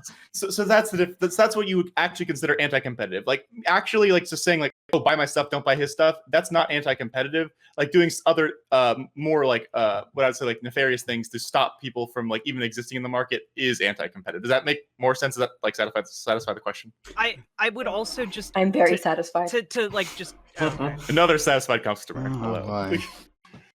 So you satisfy me better than Amazon does. This is the advantage. This is the advantage of having a himbo with an IQ above average. Okay, fucking Hassan doesn't have shit on Hans. Okay, he's a fucking himbo who has a brain. Hassan. So let's go now, Jack and then counterpoints. Yeah, like one of the anything on anybody in this room. one of the big arguments, like that Amazon could be in violation of antitrust laws, and we wouldn't know until this goes to court, would be that its long-term business model is one that deliberately runs at a loss, specifically to undercut its competition and prevent competition from occurring. And its long-term goal with that business model is to establish a monopoly. It's kind of it's like the internet equivalent of when Walmart rolls into like a small rural town and just like drops all of its prices below the mom and pop shops in there until they're all out of business and the only place you can go is Walmart or like Dick's Sporting Goods. And frankly, I've seen a lot of that. I live in the Midwest. I've seen that happen to multiple communities, and it's something that's fairly common and is like Walmart's business operandi. You could probably make some pretty good arguments that stuff like that is in violation of antitrust laws. It just hasn't been tested because, frankly, Amazon is bigger, and our country is very hesitant to actually take these companies to court for antitrust laws. Okay, counterpoints, then we're moving on. Yeah, so this is my thing is like, so when this is where like lefties and I we can agree on descriptive problems, and we can agree on sometimes we can agree on solutions, but not all the time. This is one of the things that's frustrating. So when you can demonstrate, like I was saying, I'm sure Kobe and Riverboat and I will solve all the world's problems and then just watch the entire world catch on fire. But basically so specifically when it comes to nationalization, you have to come up with a compelling public interest or a unique public harm that will be done. Otherwise, you can just endlessly advocate for the public good and do whatever the fuck you want. So basically, one of the things that I wanted to point out, though, is that one of the monopolies that can have serious fucking problems is the government itself. And so basically, if there's no incentives to fucking create new R&D, if there's no incentives to create better products, if there's no incentives to basically move the market in any way, I wouldn't mind having the government pay for fiber everywhere and then turning around and selling that fiber to different carriers or whatever. But I would not be interested in the government administrating it, because basically what that means is that it's going to be stagnant until people get so fucking fed up that they literally Molotov cocktail the fucking mayor's office in order to get better internet. So that's where nationalization is terrifying to me when it's thrown around so loosely. And with that, I'll yield. Can I just answer your point real quick? Sure. So when it comes to like why nationalize part of Amazon, specifically the part that I'd be interested in would be its delivery services. The argument I make for that is that we already like subsidize delivery services like through the USPS, and frankly, our tax dollars shouldn't be going to private businesses to line the pockets of like Jeff Bezos and his goons. And instead of having these companies that are only able to run at a profit or good revenue via the public tax dollar, I think that they should just be rolled into the USPS, and Amazon can use the USPS at that cost instead of pretending and receiving huge subsidies from the US government. I have a really good counter argument, but I can save it for later. And as for like the government having a monopoly, I think the government having a monopoly over things that the market does not adequately distribute can be a really good thing, because the government doesn't have to run these services at a profit, because it is not a company and does not have a profit motive. Okay. We don't have too much time left, but let's see if we can squeeze in topic 3. Another one by our fallen friend Kobe. His internet cut out, so but Poor guy. yeah. We hardly knew ye. I'd like to know him better. He's a good guy. He's a great guy, actually. We love Kobe. I knew him well. Topic 3. Russia has warned NATO against sending any troops to help Ukraine amid reports of a large Russian military buildup on its borders. Last month, Russia conducted military exercises in Crimea, the Black Sea Peninsula it annexed from Ukraine in March 2014. The rebels in the Donbas region of eastern Ukraine also rely on Russian help. Western governments say Russia has deployed regular troops there, along with heavy weapons. This is denied by the Kremlin, which says Russian volunteers again, are helping the rebels who seized the swath of the Donetsk, I don't know how to pronounce that, and Luhansk, don't know how to pronounce that, regions in April 2014. U.S. President Joe Biden affirmed the United States' unwavering support for Ukraine's sovereignty and territorial integrity in the face of Russia's ongoing aggression in the Donbass and Crimea. The White House said in a statement, how does the panel think the U.S., specifically the Biden administration, will handle this and future foreign crises? Is protecting an ally worth risking heightening already high tensions between the U.S. and Russia? Okay, so Russia troops on the border of Ukraine. They say, don't fuck with us. We're gonna handle some things, and the U.S. is like, no, we'll do something. So will they do something? All right, let's go to Hans. Yeah, so I think most people would agree that there's a level of cost benefit analysis saying like, oh, like if we there's plenty of different options, right? Like, no, I don't think anyone in this panel, like God forbid, right, is advocating that Biden say invade Eastern Ukraine into Russia. I would say that there's probably a bunch of more flavorful economic things we could do in terms of response. Like, hey, like, us and our pals in the European Union will try and do some sort of like, stuff with your natural gas or oil issues to make sure that you like are hurt economically from this. So like all those oil barons will actually like feel a little bit of that squeeze that Connor was talking about earlier. So there's plenty of things that we can do that aren't direct military action.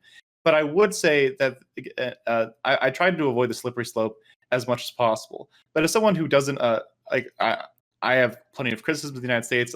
Plenty of you have heard them tonight. I currently believe that the United States is a better actor on the world stage than Russia. I think Russia is an authoritarian kleptocracy. Connor was pretty base when he said that in particular. And I don't like them weaseling their way back into Europe. I don't like them taking over a different sovereign nation. I find that very, very cringe, very, very unbased.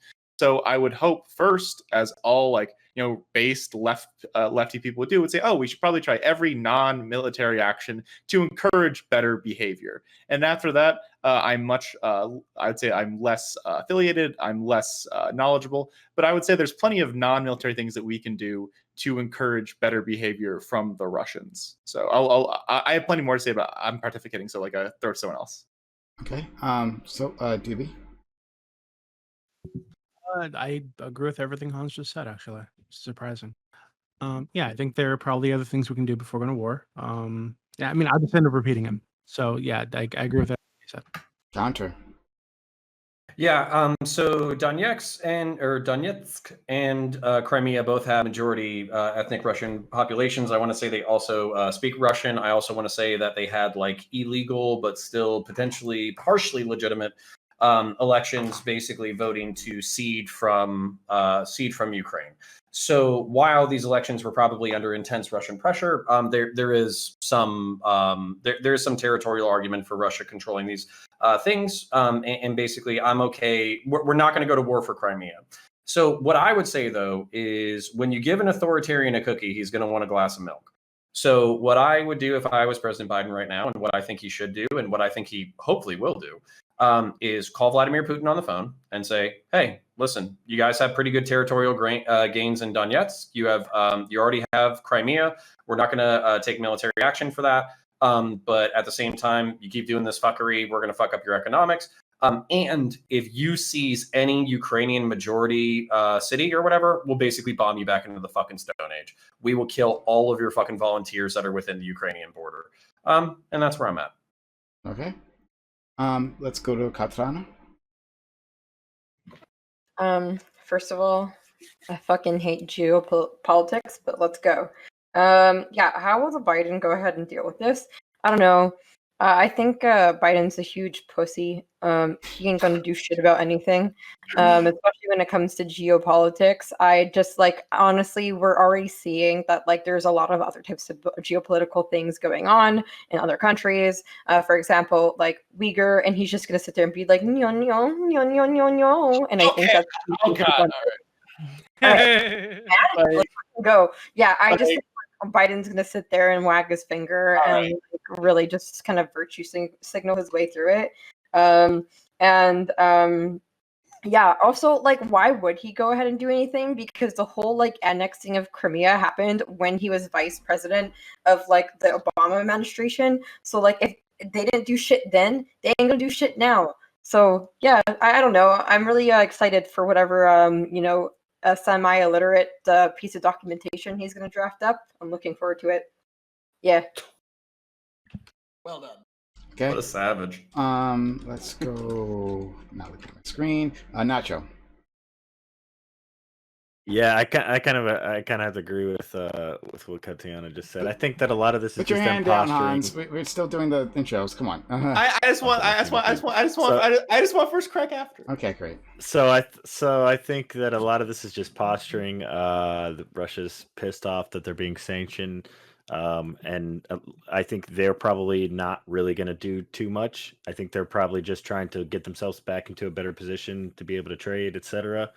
And they're just trying to push around the new. They're trying to test America. Now that we have a new, we have the regime change, we have the new president coming in, and the new administration. They want to see what they can get away with. Okay. All right. Riverboat Jack. Yeah, to kind of echo Connor counterpoints. I frankly, like, I echoing his statements and also Han's statements. Like, there are a lot of different levers of power that we can push.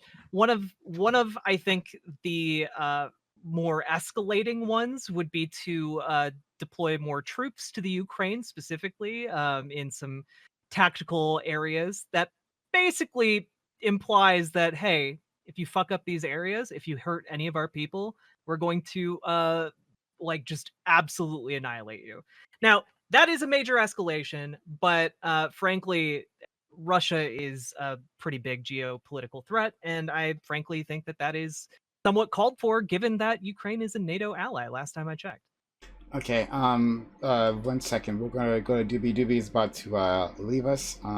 Dooby, go ahead and give yourself a quick outro. Yeah, well, I just want to say thanks for having me on. If you guys want to find me and yell at me about all the correct takes I had tonight, you'll find me at the Politics River, politics.gg.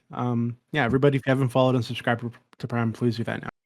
Okay, thanks for having me on. See you guys later. Thanks so Bye. See you, much. bud. Exclamation point Dooby in chat to get to his server. All right, let's go to KOE. All right.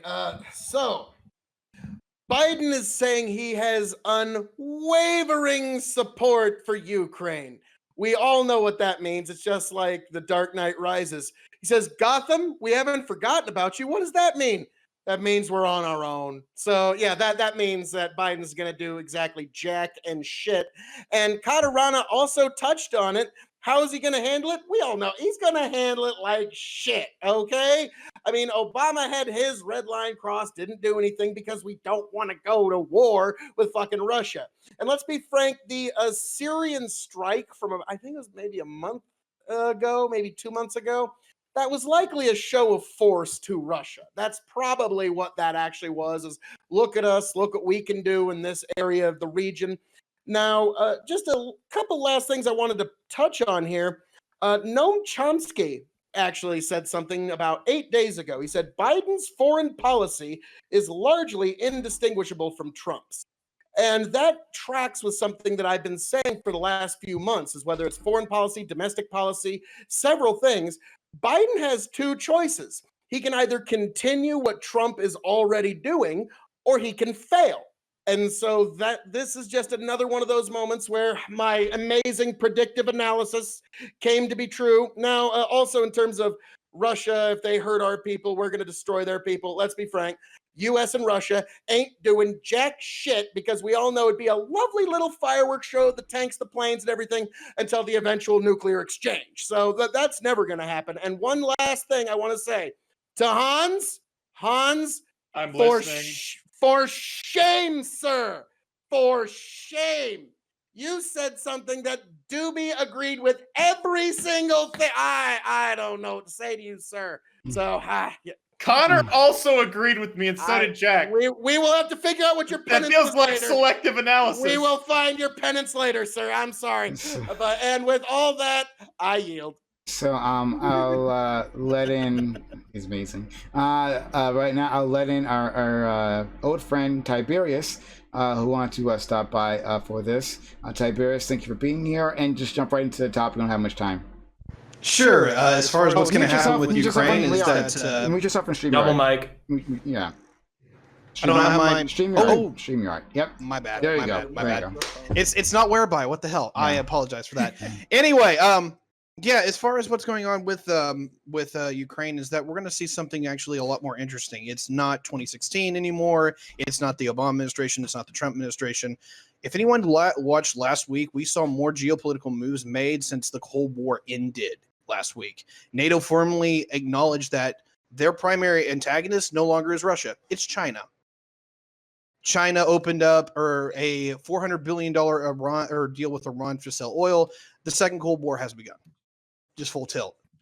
In the last 2 months, the Russians and the Chinese have, which I was wrong about this one. Sorry, I goofed up the forecast. The Russians and the Chinese are largely working together almost tit for tat, which blows my mind. So what are we going to see with NATO actually largely getting on board with some kind of general given doctrine? We're going to see sanction against the Russian energy sector. Unfortunately, Ukraine is not a NATO ally. They were never brought in. There might be a word to say that could get steamrolled a little bit quicker, but the long and the short here is that this is a geopolitical chess game that has a lot of implications, and yes, nukes are involved. We do know that Russian Spetsnaz forces are operating in the Donetsk and Luhansk regions. We do know that they were part of who actually came in and helped take the rebels take Ukraine. But the problem here is that aside from giving Ukraine javelins and AT-4s and four other things, we all know that if we actually show up with troops in Ukraine, the Russians probably invade. So where this goes, I'm not 100% sure, but I can definitely tell you that I expect energy sanctions against the Russians by the end of the year. Wait, I thought the Ukraine joined NATO in like 2008, like a long time ago. No, there is 30 members, and we actually just added 2 more in the last decade. NATO or Ukraine is not one of them. Let's go, Hans.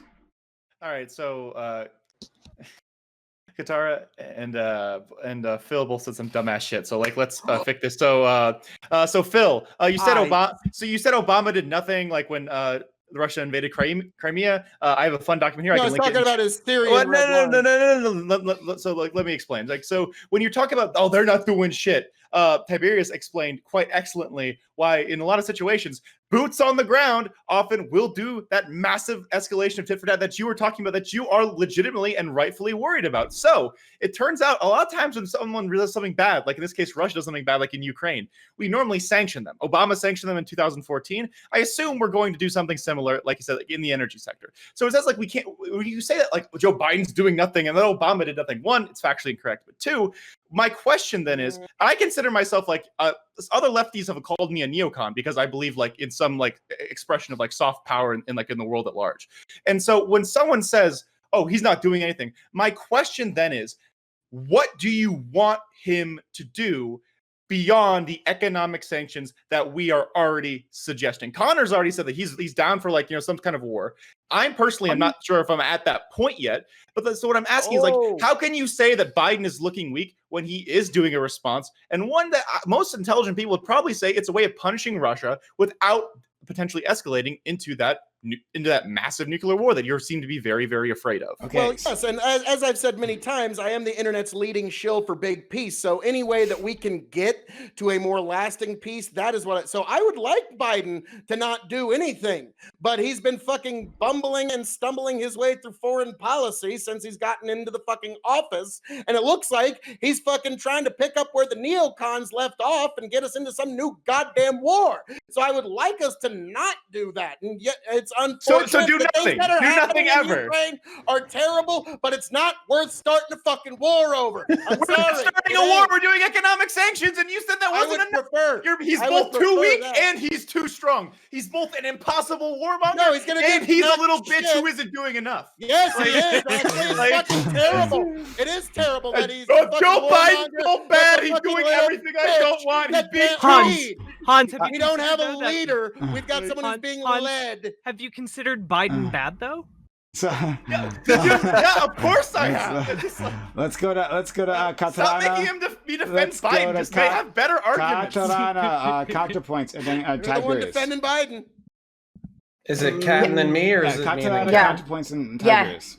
It me first. Okay, cool. So when Obama went ahead and put on sanctions, and did that stop anything? And then after they saw that the sanctions weren't working, did they go ahead and further proceed to escalate to go ahead and actually mitigate the situation, or were they just like, oh, that didn't work, I guess I'll head out now. Okay, you guys can I'm unsanctioning you now because I saw that my first attempt didn't work, so like that's it. And also there's also a lot of argument to be made that the sanctions in back in 2014 were done for the sole purpose of getting like cheap Russian gas, not because they were actually trying to go ahead and mitigate the situation. And it's just like America tends to do when they're like, oh yeah, we're doing this because we want to go ahead and help out with the situation, where honestly all they want is like energy and oil and gas. So like, did that situation do anything? And if we're gonna go ahead and like add sanctions, like making us ain't get their done oil and yet. gas cheaper.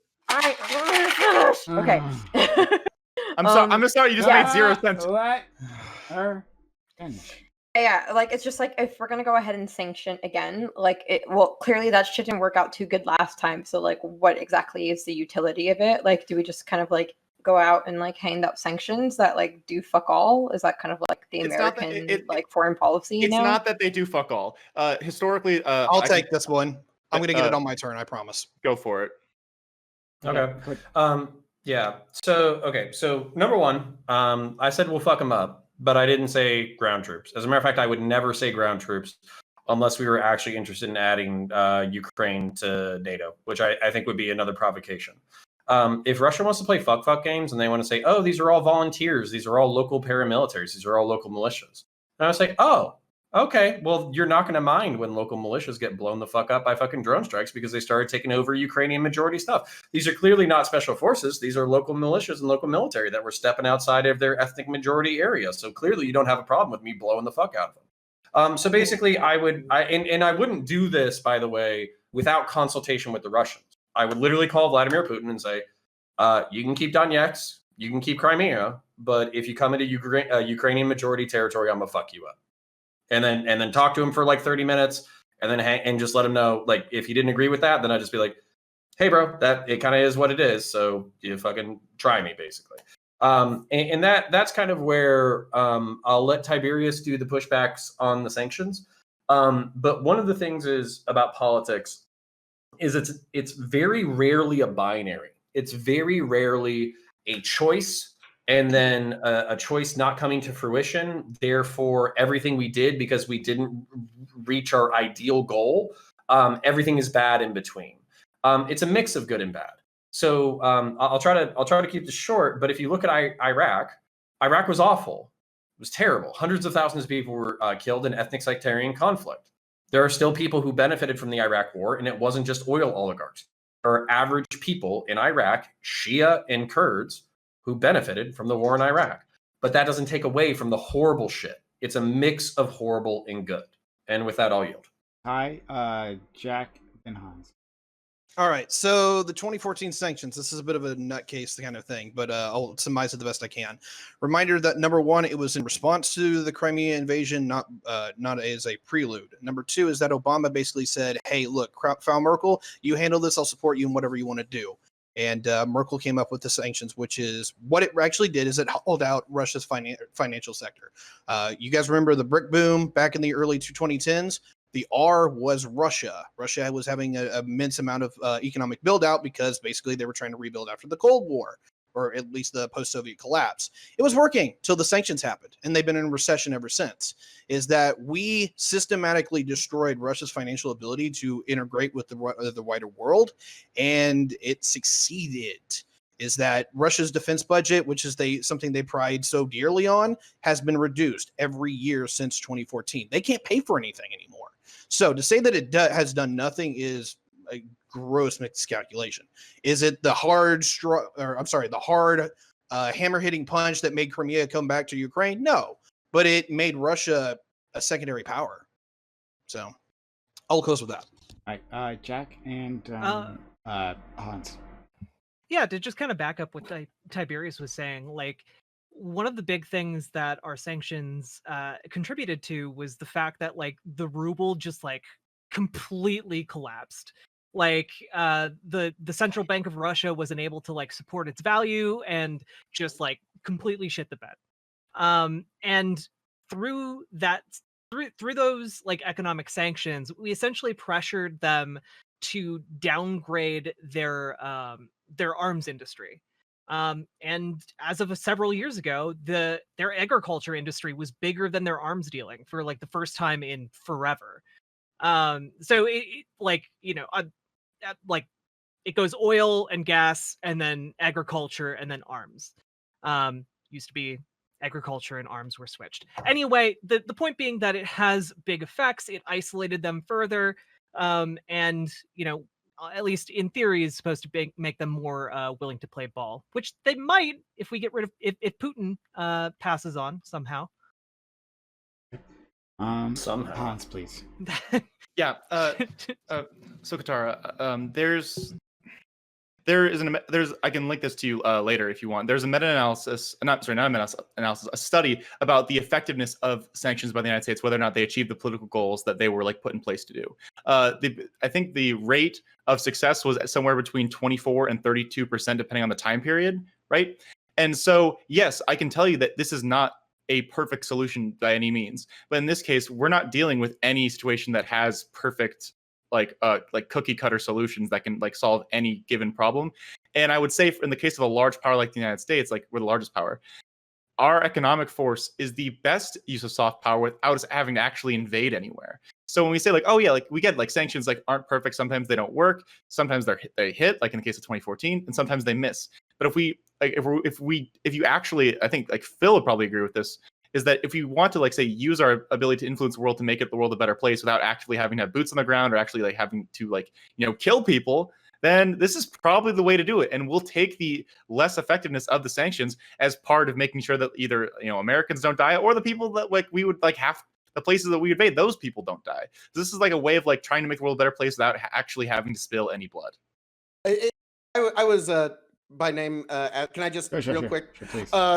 What I would say is now again, this is not using any initiation of the use of force. America's Navy is pretty much the force that keeps all shipping lanes pretty well safe to go up and down. Like China's at least 20 years away from being able to exert that level of power. So sanctions work. Boots on the ground are not very effective in our modern era. We've seen that. Blockades seem to work fucking amazingly well. Like that's the one thing that I would say. If you're wanting to talk about soft power and exerting leverage, that does seem to be the most powerful thing that again, just speaking from a purely utilitarian standpoint, again, I'm anti-war. I wouldn't say let's do this, but if you're going to go just analyzing the strategies you have, blockades seem to work a hell of a lot better when you're trying to get some little corner of the world to come to heel. And Connor, you seem like you're about ready to just burst out your boots, so I'm gonna let you have it. So we go to Connor, Katrana, then Ty. Yeah, so basically the people that we're going up against, we're not going up against, I wouldn't buy into the Russian propaganda. We are not going up against Ukrainian paramilitary organizations that might be easier to control. We're going up against Russia and China. Russia and China geographically are some of the biggest land masses in Eurasia. So basically, while some naval trade is important for everybody, right? So I'm not going to deny that. While naval trade is important for everybody, land trade is pretty fucking big. And not just that level of antagonism. Let's say that we were able to sufficiently, physically blockade them from getting material goods, either from like seaborne or land pathways. Not only would they probably take that as an act of war, number two, they would probably basically look for a whole bunch of fucking black market shit in order to compensate for it. Number three, I think that somebody in at least one of the previous conversations was talking about targeted sanctions where you're specifically targeting the oligarchs. Because one of the major moral crimes of the United States in the Iraq War was our sanctions against the country of Iraq. Because basically what happened was we sent like oil for food and we blocked all of their major trade and major industry. Well, that didn't get passed on to the oligarchs. The oligarchs didn't give a fuck. They took whatever food was inside the country, they fed themselves and they fed the army, and then everybody else starved as a result. So we basically killed, like, I want to say it's between like 200 and 400,000 people through proxy, through untargeted sanctions. So basically that's what I'm saying is like the game has changed. It's gotten a little bit more involved, a little bit more complicated. And I don't think that evolution and complication is a bad thing. I think it's actually a really good thing. I'll be right back. Patrana and Ty. Yeah, so isn't it just generally true that sanctions tend to work more effectively against countries with smaller economies? And in the case of like Russia, sure, like their economy was affected, but like within like 2 years, like they were able to bounce back. So like when Hans was going ahead and like giving stats of like the 24 to 30% effectiveness of sanctions, doesn't that usually include like examples like the sanctions on Iran, like the Iranian people like were really affected. Sanctions on Haiti killed like hundreds of people, but like these are economies that you're going ahead and using you're using the sanctions against and on an economy that doesn't have all that much going on internally anyways, but perhaps there would have been a more effective strategy that could have been used in the case of Russia due to the fact that their economy is more expansive, and like wasn't sanctions just like not a bold enough move to go ahead and do, and like if that's your sole and only like card that you have in your deck, like that's not very much to deal with. I got specifically added. So Tiberius and Jack already explained that in this specific case, those sanctions were effective. So yes, I'm telling you that the average like success rate is like that 24 to 32. But in this specific case, those sanctions worked. If you're saying that Russia got back to its previous economy, like it never did. Like it literally never did. Okay, so then like it was a $2.2 trillion economy, not adjusted for inflation. It's at 1.7 now. They have yet to even get back to where they were. So there we go. So like these actually work. So yes, you can say that we need like more stuff than just sanctions. I agree with you. It seems like the best way of dealing with that is to have like broad-based international alliances between like say the United States and the European Union, and then like potentially friendly states like Japan or South Korea, to make sure that like these bad actors like feel like they are kind of boxed in, that they can't do like these aggressive, what I would call imperialist actions. Like I think, and also like sorry, like Tanky's mad in chat. Like, I'm sorry, Russia's being pretty fucking imperialist right now when they're trying to invade Ukraine. Like, shut the fuck up. Like, y'all don't know shit. Like, little tankies. The funniest thing about tankies, you wear the Che Guevara shirt. Che Guevara probably would have killed most of the people that tend to wear a Che Guevara shirt now. Oh god. I want to touch blockades real quick, because blockades are they're not soft power, they're hard power, unless you're using a different word here or you misused a term. That's literally just taking up your navy and saying, hey, you can't trade anymore. That's actually one of the few things that we still recognize as a definitive act of war. So let's not do that. But actually, Connor actually hit it pretty well. But it does work. I mean, it causes a lot of friction. I don't like it as a tactic, but I don't like bombs or like all the things that we do in war. So it is the definitive, like, I'm getting in your way and you're gonna have to shoot at me to get you out of the way, kind of action. That's I don't know. I'm gonna put it this way. That's risky shit. Quite a debate on this, because there was some blockades both sides put up during World War II, so we could get into quite the frisky debate on this. But sounds like another time on that. Yeah, sure. Anyway, as far as Counterpoint actually hit it very well, is that Russia's largely a land trading nation, and that most of what it does is export oil and gas to the Eastern European states. It's going to be really weird for the United States to have to juggle Eastern Europe's energy needs while at the same time getting them in an anti-Russian coalition. That most of them are NATO members, which is good, but when you're using Russian energy and we're trying to defend you, this is going to be an interesting juggling match. I don't know the answer for that outside of the only thing I can see is that Biden is probably going to have to shit on the green energy folks. I'm sorry, not green energy folks. Biden's going to shit on the shale oil folks here. He'll export them over to Europe so they can have shale there. Like, that's the only sell I can see here. He'll shit on the green energy folks, the shale energy folks. He'll get them all. Don't worry. So okay. Well, we've kind of run out of time.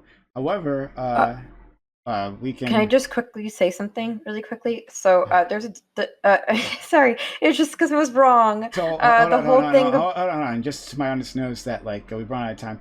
But we'll be continuing in the open panel. Like right after this, we'll be going on, and we can run this topic more. So like Ty and stuff. Like you want to continue on with this topic a bit more. We'll do that in the open walk-on panel. So no need to click away. The stream is not ending. The stream is not ending. Oh God, the stream is not ending. So Katarana, finish your point. Okay, do you want me to also do closing statement and everything in it too? Sure, why not? Okay, cool. Yeah, it's just because like right now when we were talking about the I guess degrowth of the Russian GDP, it's in terms of nominal, but in terms of PPP, that's not the number. And I know like it's obviously not the number, but like it's been showing that the squeeze in its economy has not lasted on the PPP end, which is its purchasing power. So Never use PPP. Yeah. It's a screwed up metric. It's loaded as hell. Yeah, but a lot of people do use PPP, and it all depends on for what utility that you're going to use it. But some would argue that PPP is the more a useful metric to use in this case.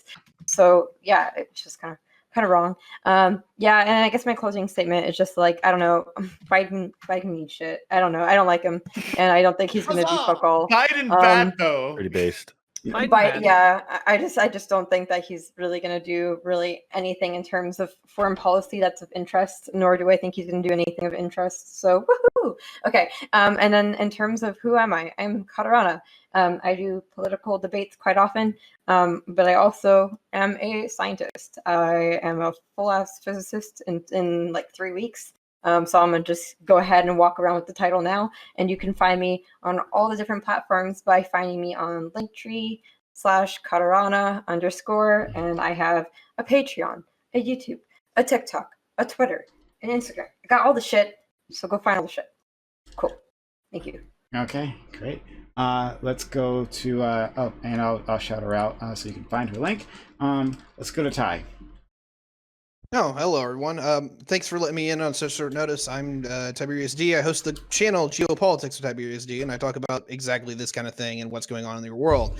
While I am interested in Ukraine, Ethiopia and Sudan's looking pretty nasty, and India, China's looking pretty nasty as well. So if you want to know about that, feel free to jump over to my channel and either check out that or check out my YouTube. You can find all kinds of wonderful things there. Appreciate you having me on, Prime. Of course. We appreciate Ty here, and definitely we love having him here. We definitely need to invite you more to this. If you like, I'm not sure. Are you still doing the fucking thing? That's why we didn't invite you. I changed my time. I actually reached out to Spectre, and then I found out he was taking time off, and me and Sam got in touch, so we're good. Okay. All right. Cool. Let's go to Phil. Muted. Beautiful. Just amazing prose there, my friend. Oh, hang on, I'm muted. There we go. How could this be? How could this possibly Talking be? shit about China. That's why.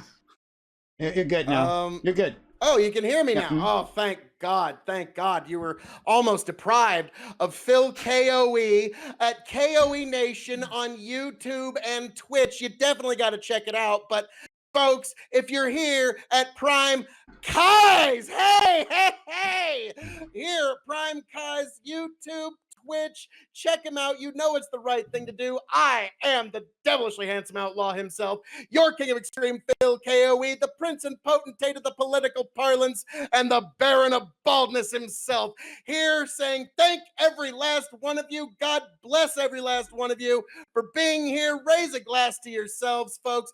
Every one of you, I love you all. I kiss your souls 3 times. Mwah, mwah, mwah. Oh, and one last thing.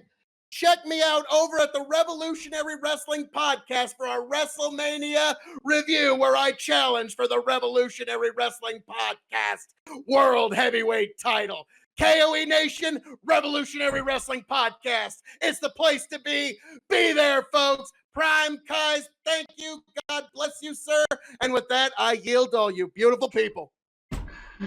Look, I don't care if you're on the exact opposite like side of KOE, like politically, right? How do you not love this man? Like, how do you not love this man? You're amazing, goddammit, KOE. I'm so happy to know you. Me? Yes, You you. love me a lot. So thank you, sir. Okay. Oh man. Jack, unfortunately, you have to follow him. I know. I've done you violence by that. It's okay. It's okay. I'm here to represent and hold the only title that really matters, Stream Queen of the PrimeCayes Battle Royale. And you can all follow me. I talk about socialism, democratic worker co-ops, decommodification, and how we can achieve these things and make the world a better, more equitable place where people are generally happier. You can find me over on twitch.tv/riverboatjack, as well as Twitter with the same name. So just check me out. Hit the follow button. Sub to me. Sub to Prime after that immediately. And I love you all, and it was a pleasure to be on the panel today. Okay, thanks so much. Next, Hans. So, hey everyone, I really appreciate being here, and I just want all of you to know that there's a lot of good happening in the world. I know that we're all like really, really sad that like things like feel like things are falling apart. I promise, if you come to my stream, we will do some hopium because there's good in the world, Mr. Frodo, and it's worth fighting for. And I want you to come with me because there's a lot of great stuff. Like I don't love Biden by any stretch of imagination, but I think it's very important to have a realistic understanding of what the administration has done, what they're currently doing, what their policies are. And I think a lot of us get very amped up in the humdrum and craziness that is online politics. And I would like us to remember that there is a lot of good work that is currently being done and a lot of good work that we can do. So I would definitely recommend that you choose life, that you choose happiness, and then you follow me so we can make the world a better place. I also play Pokemon because I fucking love Pokemon. So you should come listen to the news with me and watch me play Pokemon. And if you nice Hans away for a second, if you think I said anything wrong tonight, you can get your dumb fuck ass over into my stream and I'll blow you the fuck out again and again, just like I did to like Phil and everyone else here. Because obviously Jack is the false stream queen. I am the true people's champion. And yet I'm right about everything, aren't I, Hans? Of the prime. Hey, we're not. Blowing me out of the water. Let me know when you plan on starting, Hans. We're not off stream yet. You can't talk to me like that. So like this. But thanks so much for having me, Prime. You're awesome. Thank you so much. And it was nice to meet all of you too. Certainly, and we're happy to have you here. Nacho, we're also happy to have you stop by. Nacho, tell the world about yourself. Yeah, so I'm American Nacho. I stream video games. I talk politics. I'm a concerned American at the core, so I like to talk to the lefties and the righties and everybody. I want to be a part of talking about all these issues and bringing light to things that we can fix in the country. I'll have to echo what Hans said. It's pretty true, man. That's pretty based. There's hope. Okay, so we're hell yeah, we're brother. gonna get through this. We're gonna get through this together. So yeah, nice to meet all you guys, and thanks for having me on. Yes, thanks so much. And next, last, absolutely not least, goddamn VIP on this channel. I would actually make him a VIP in my Twitch chat, but he doesn't fucking use Twitch, so it doesn't even matter. But my man, Counterpoints. First of all, I just gotta say once again, so happy to have you around, my friend. So for just being so good to the channel. So I just need to always give you credit. Counterpoints, let the world know about yourself.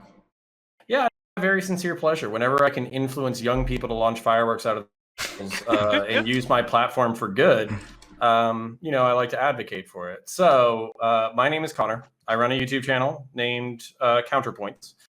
Yes, I stole it from ContraPoints so I could swim in her wake and get all those filthy subs just through name association. But I do lots of cool stuff. So I'm a former law enforcement officer. I did 3 years on the road. I did 1 year in the schools. I'm a former Marine. I did 4 years in the Marine Corps. I deployed 07, 08. Didn't do anything crazy, but got a lot of really good training. I'm also like a history Warhammer 40,000 science fiction nerd. So I like taking my real world experiences, bringing them to movies, bringing them to Warhammer 40K, bringing them to all that kind of stuff. I actually, my most popular content is Warhammer 40,000 animation reactions for some reason. No idea why. But we also do beautiful streams like this. We talk to super smart people like everybody on this panel. And yes, Riverboat, I'm looking at you. Okay, you're a smart cookie. You're a pain in my balls, but you're smart. So is everybody else. Look, I'm gonna get you one of these days. We're gonna make a socialist of you yet. Oh Also, my God. the idea of you just being around people firing fireworks out of their butt is like incredibly hilarious to me in Yeah, a way that I can't articulate. I have the same face while we're doing it too. So it's like, this is my happy face. Tell your friends the ass cheek method. Like, yeah. As a matter of fact, Hans could save a lot of burnt butt cheeks by doing the ass cheek method. So, anyways, if you want to follow me, easiest way to do it, hop on Twitter, Counterpoints, CONORPOINTS. It should be on your screen, CONORPOINTS, or just go into YouTube, type in Counterpoints. I should be the first or second person after Contra. And I'll yield back, and then eventually I'll give Prime like Twitch shit. That way, you lazy fucks who don't know how to type in search terms into search engines can also come over and join my beautiful community. Thank you, buddy. I appreciate it. Absolutely. I also think it's funny that maybe if I typed your name absolutely correctly, YouTube me like you actually do mean ContraPoints, right? Like that, yeah. Like, no, don't go there. Don't go to Counterpoints. That's a waste of time. Hey, a couple more of those Warhammer 40K videos, and suddenly you won't be a politics streamer who does Warhammer 40K. You'll be a Warhammer 40K streamer who does politics. He's the next Warhammer. Really weird. It's Also, really weird for me. Connor, what army? What army do you back? Deathwatch. Deathwatch all day. Orcs. Orcs. Okay. Orcs are the most fun. I'll paint it better so they go faster. That's the only. I just wanted to state, I was disappointed I didn't get asked more questions about peeing in the bottle for Amazon. Okay.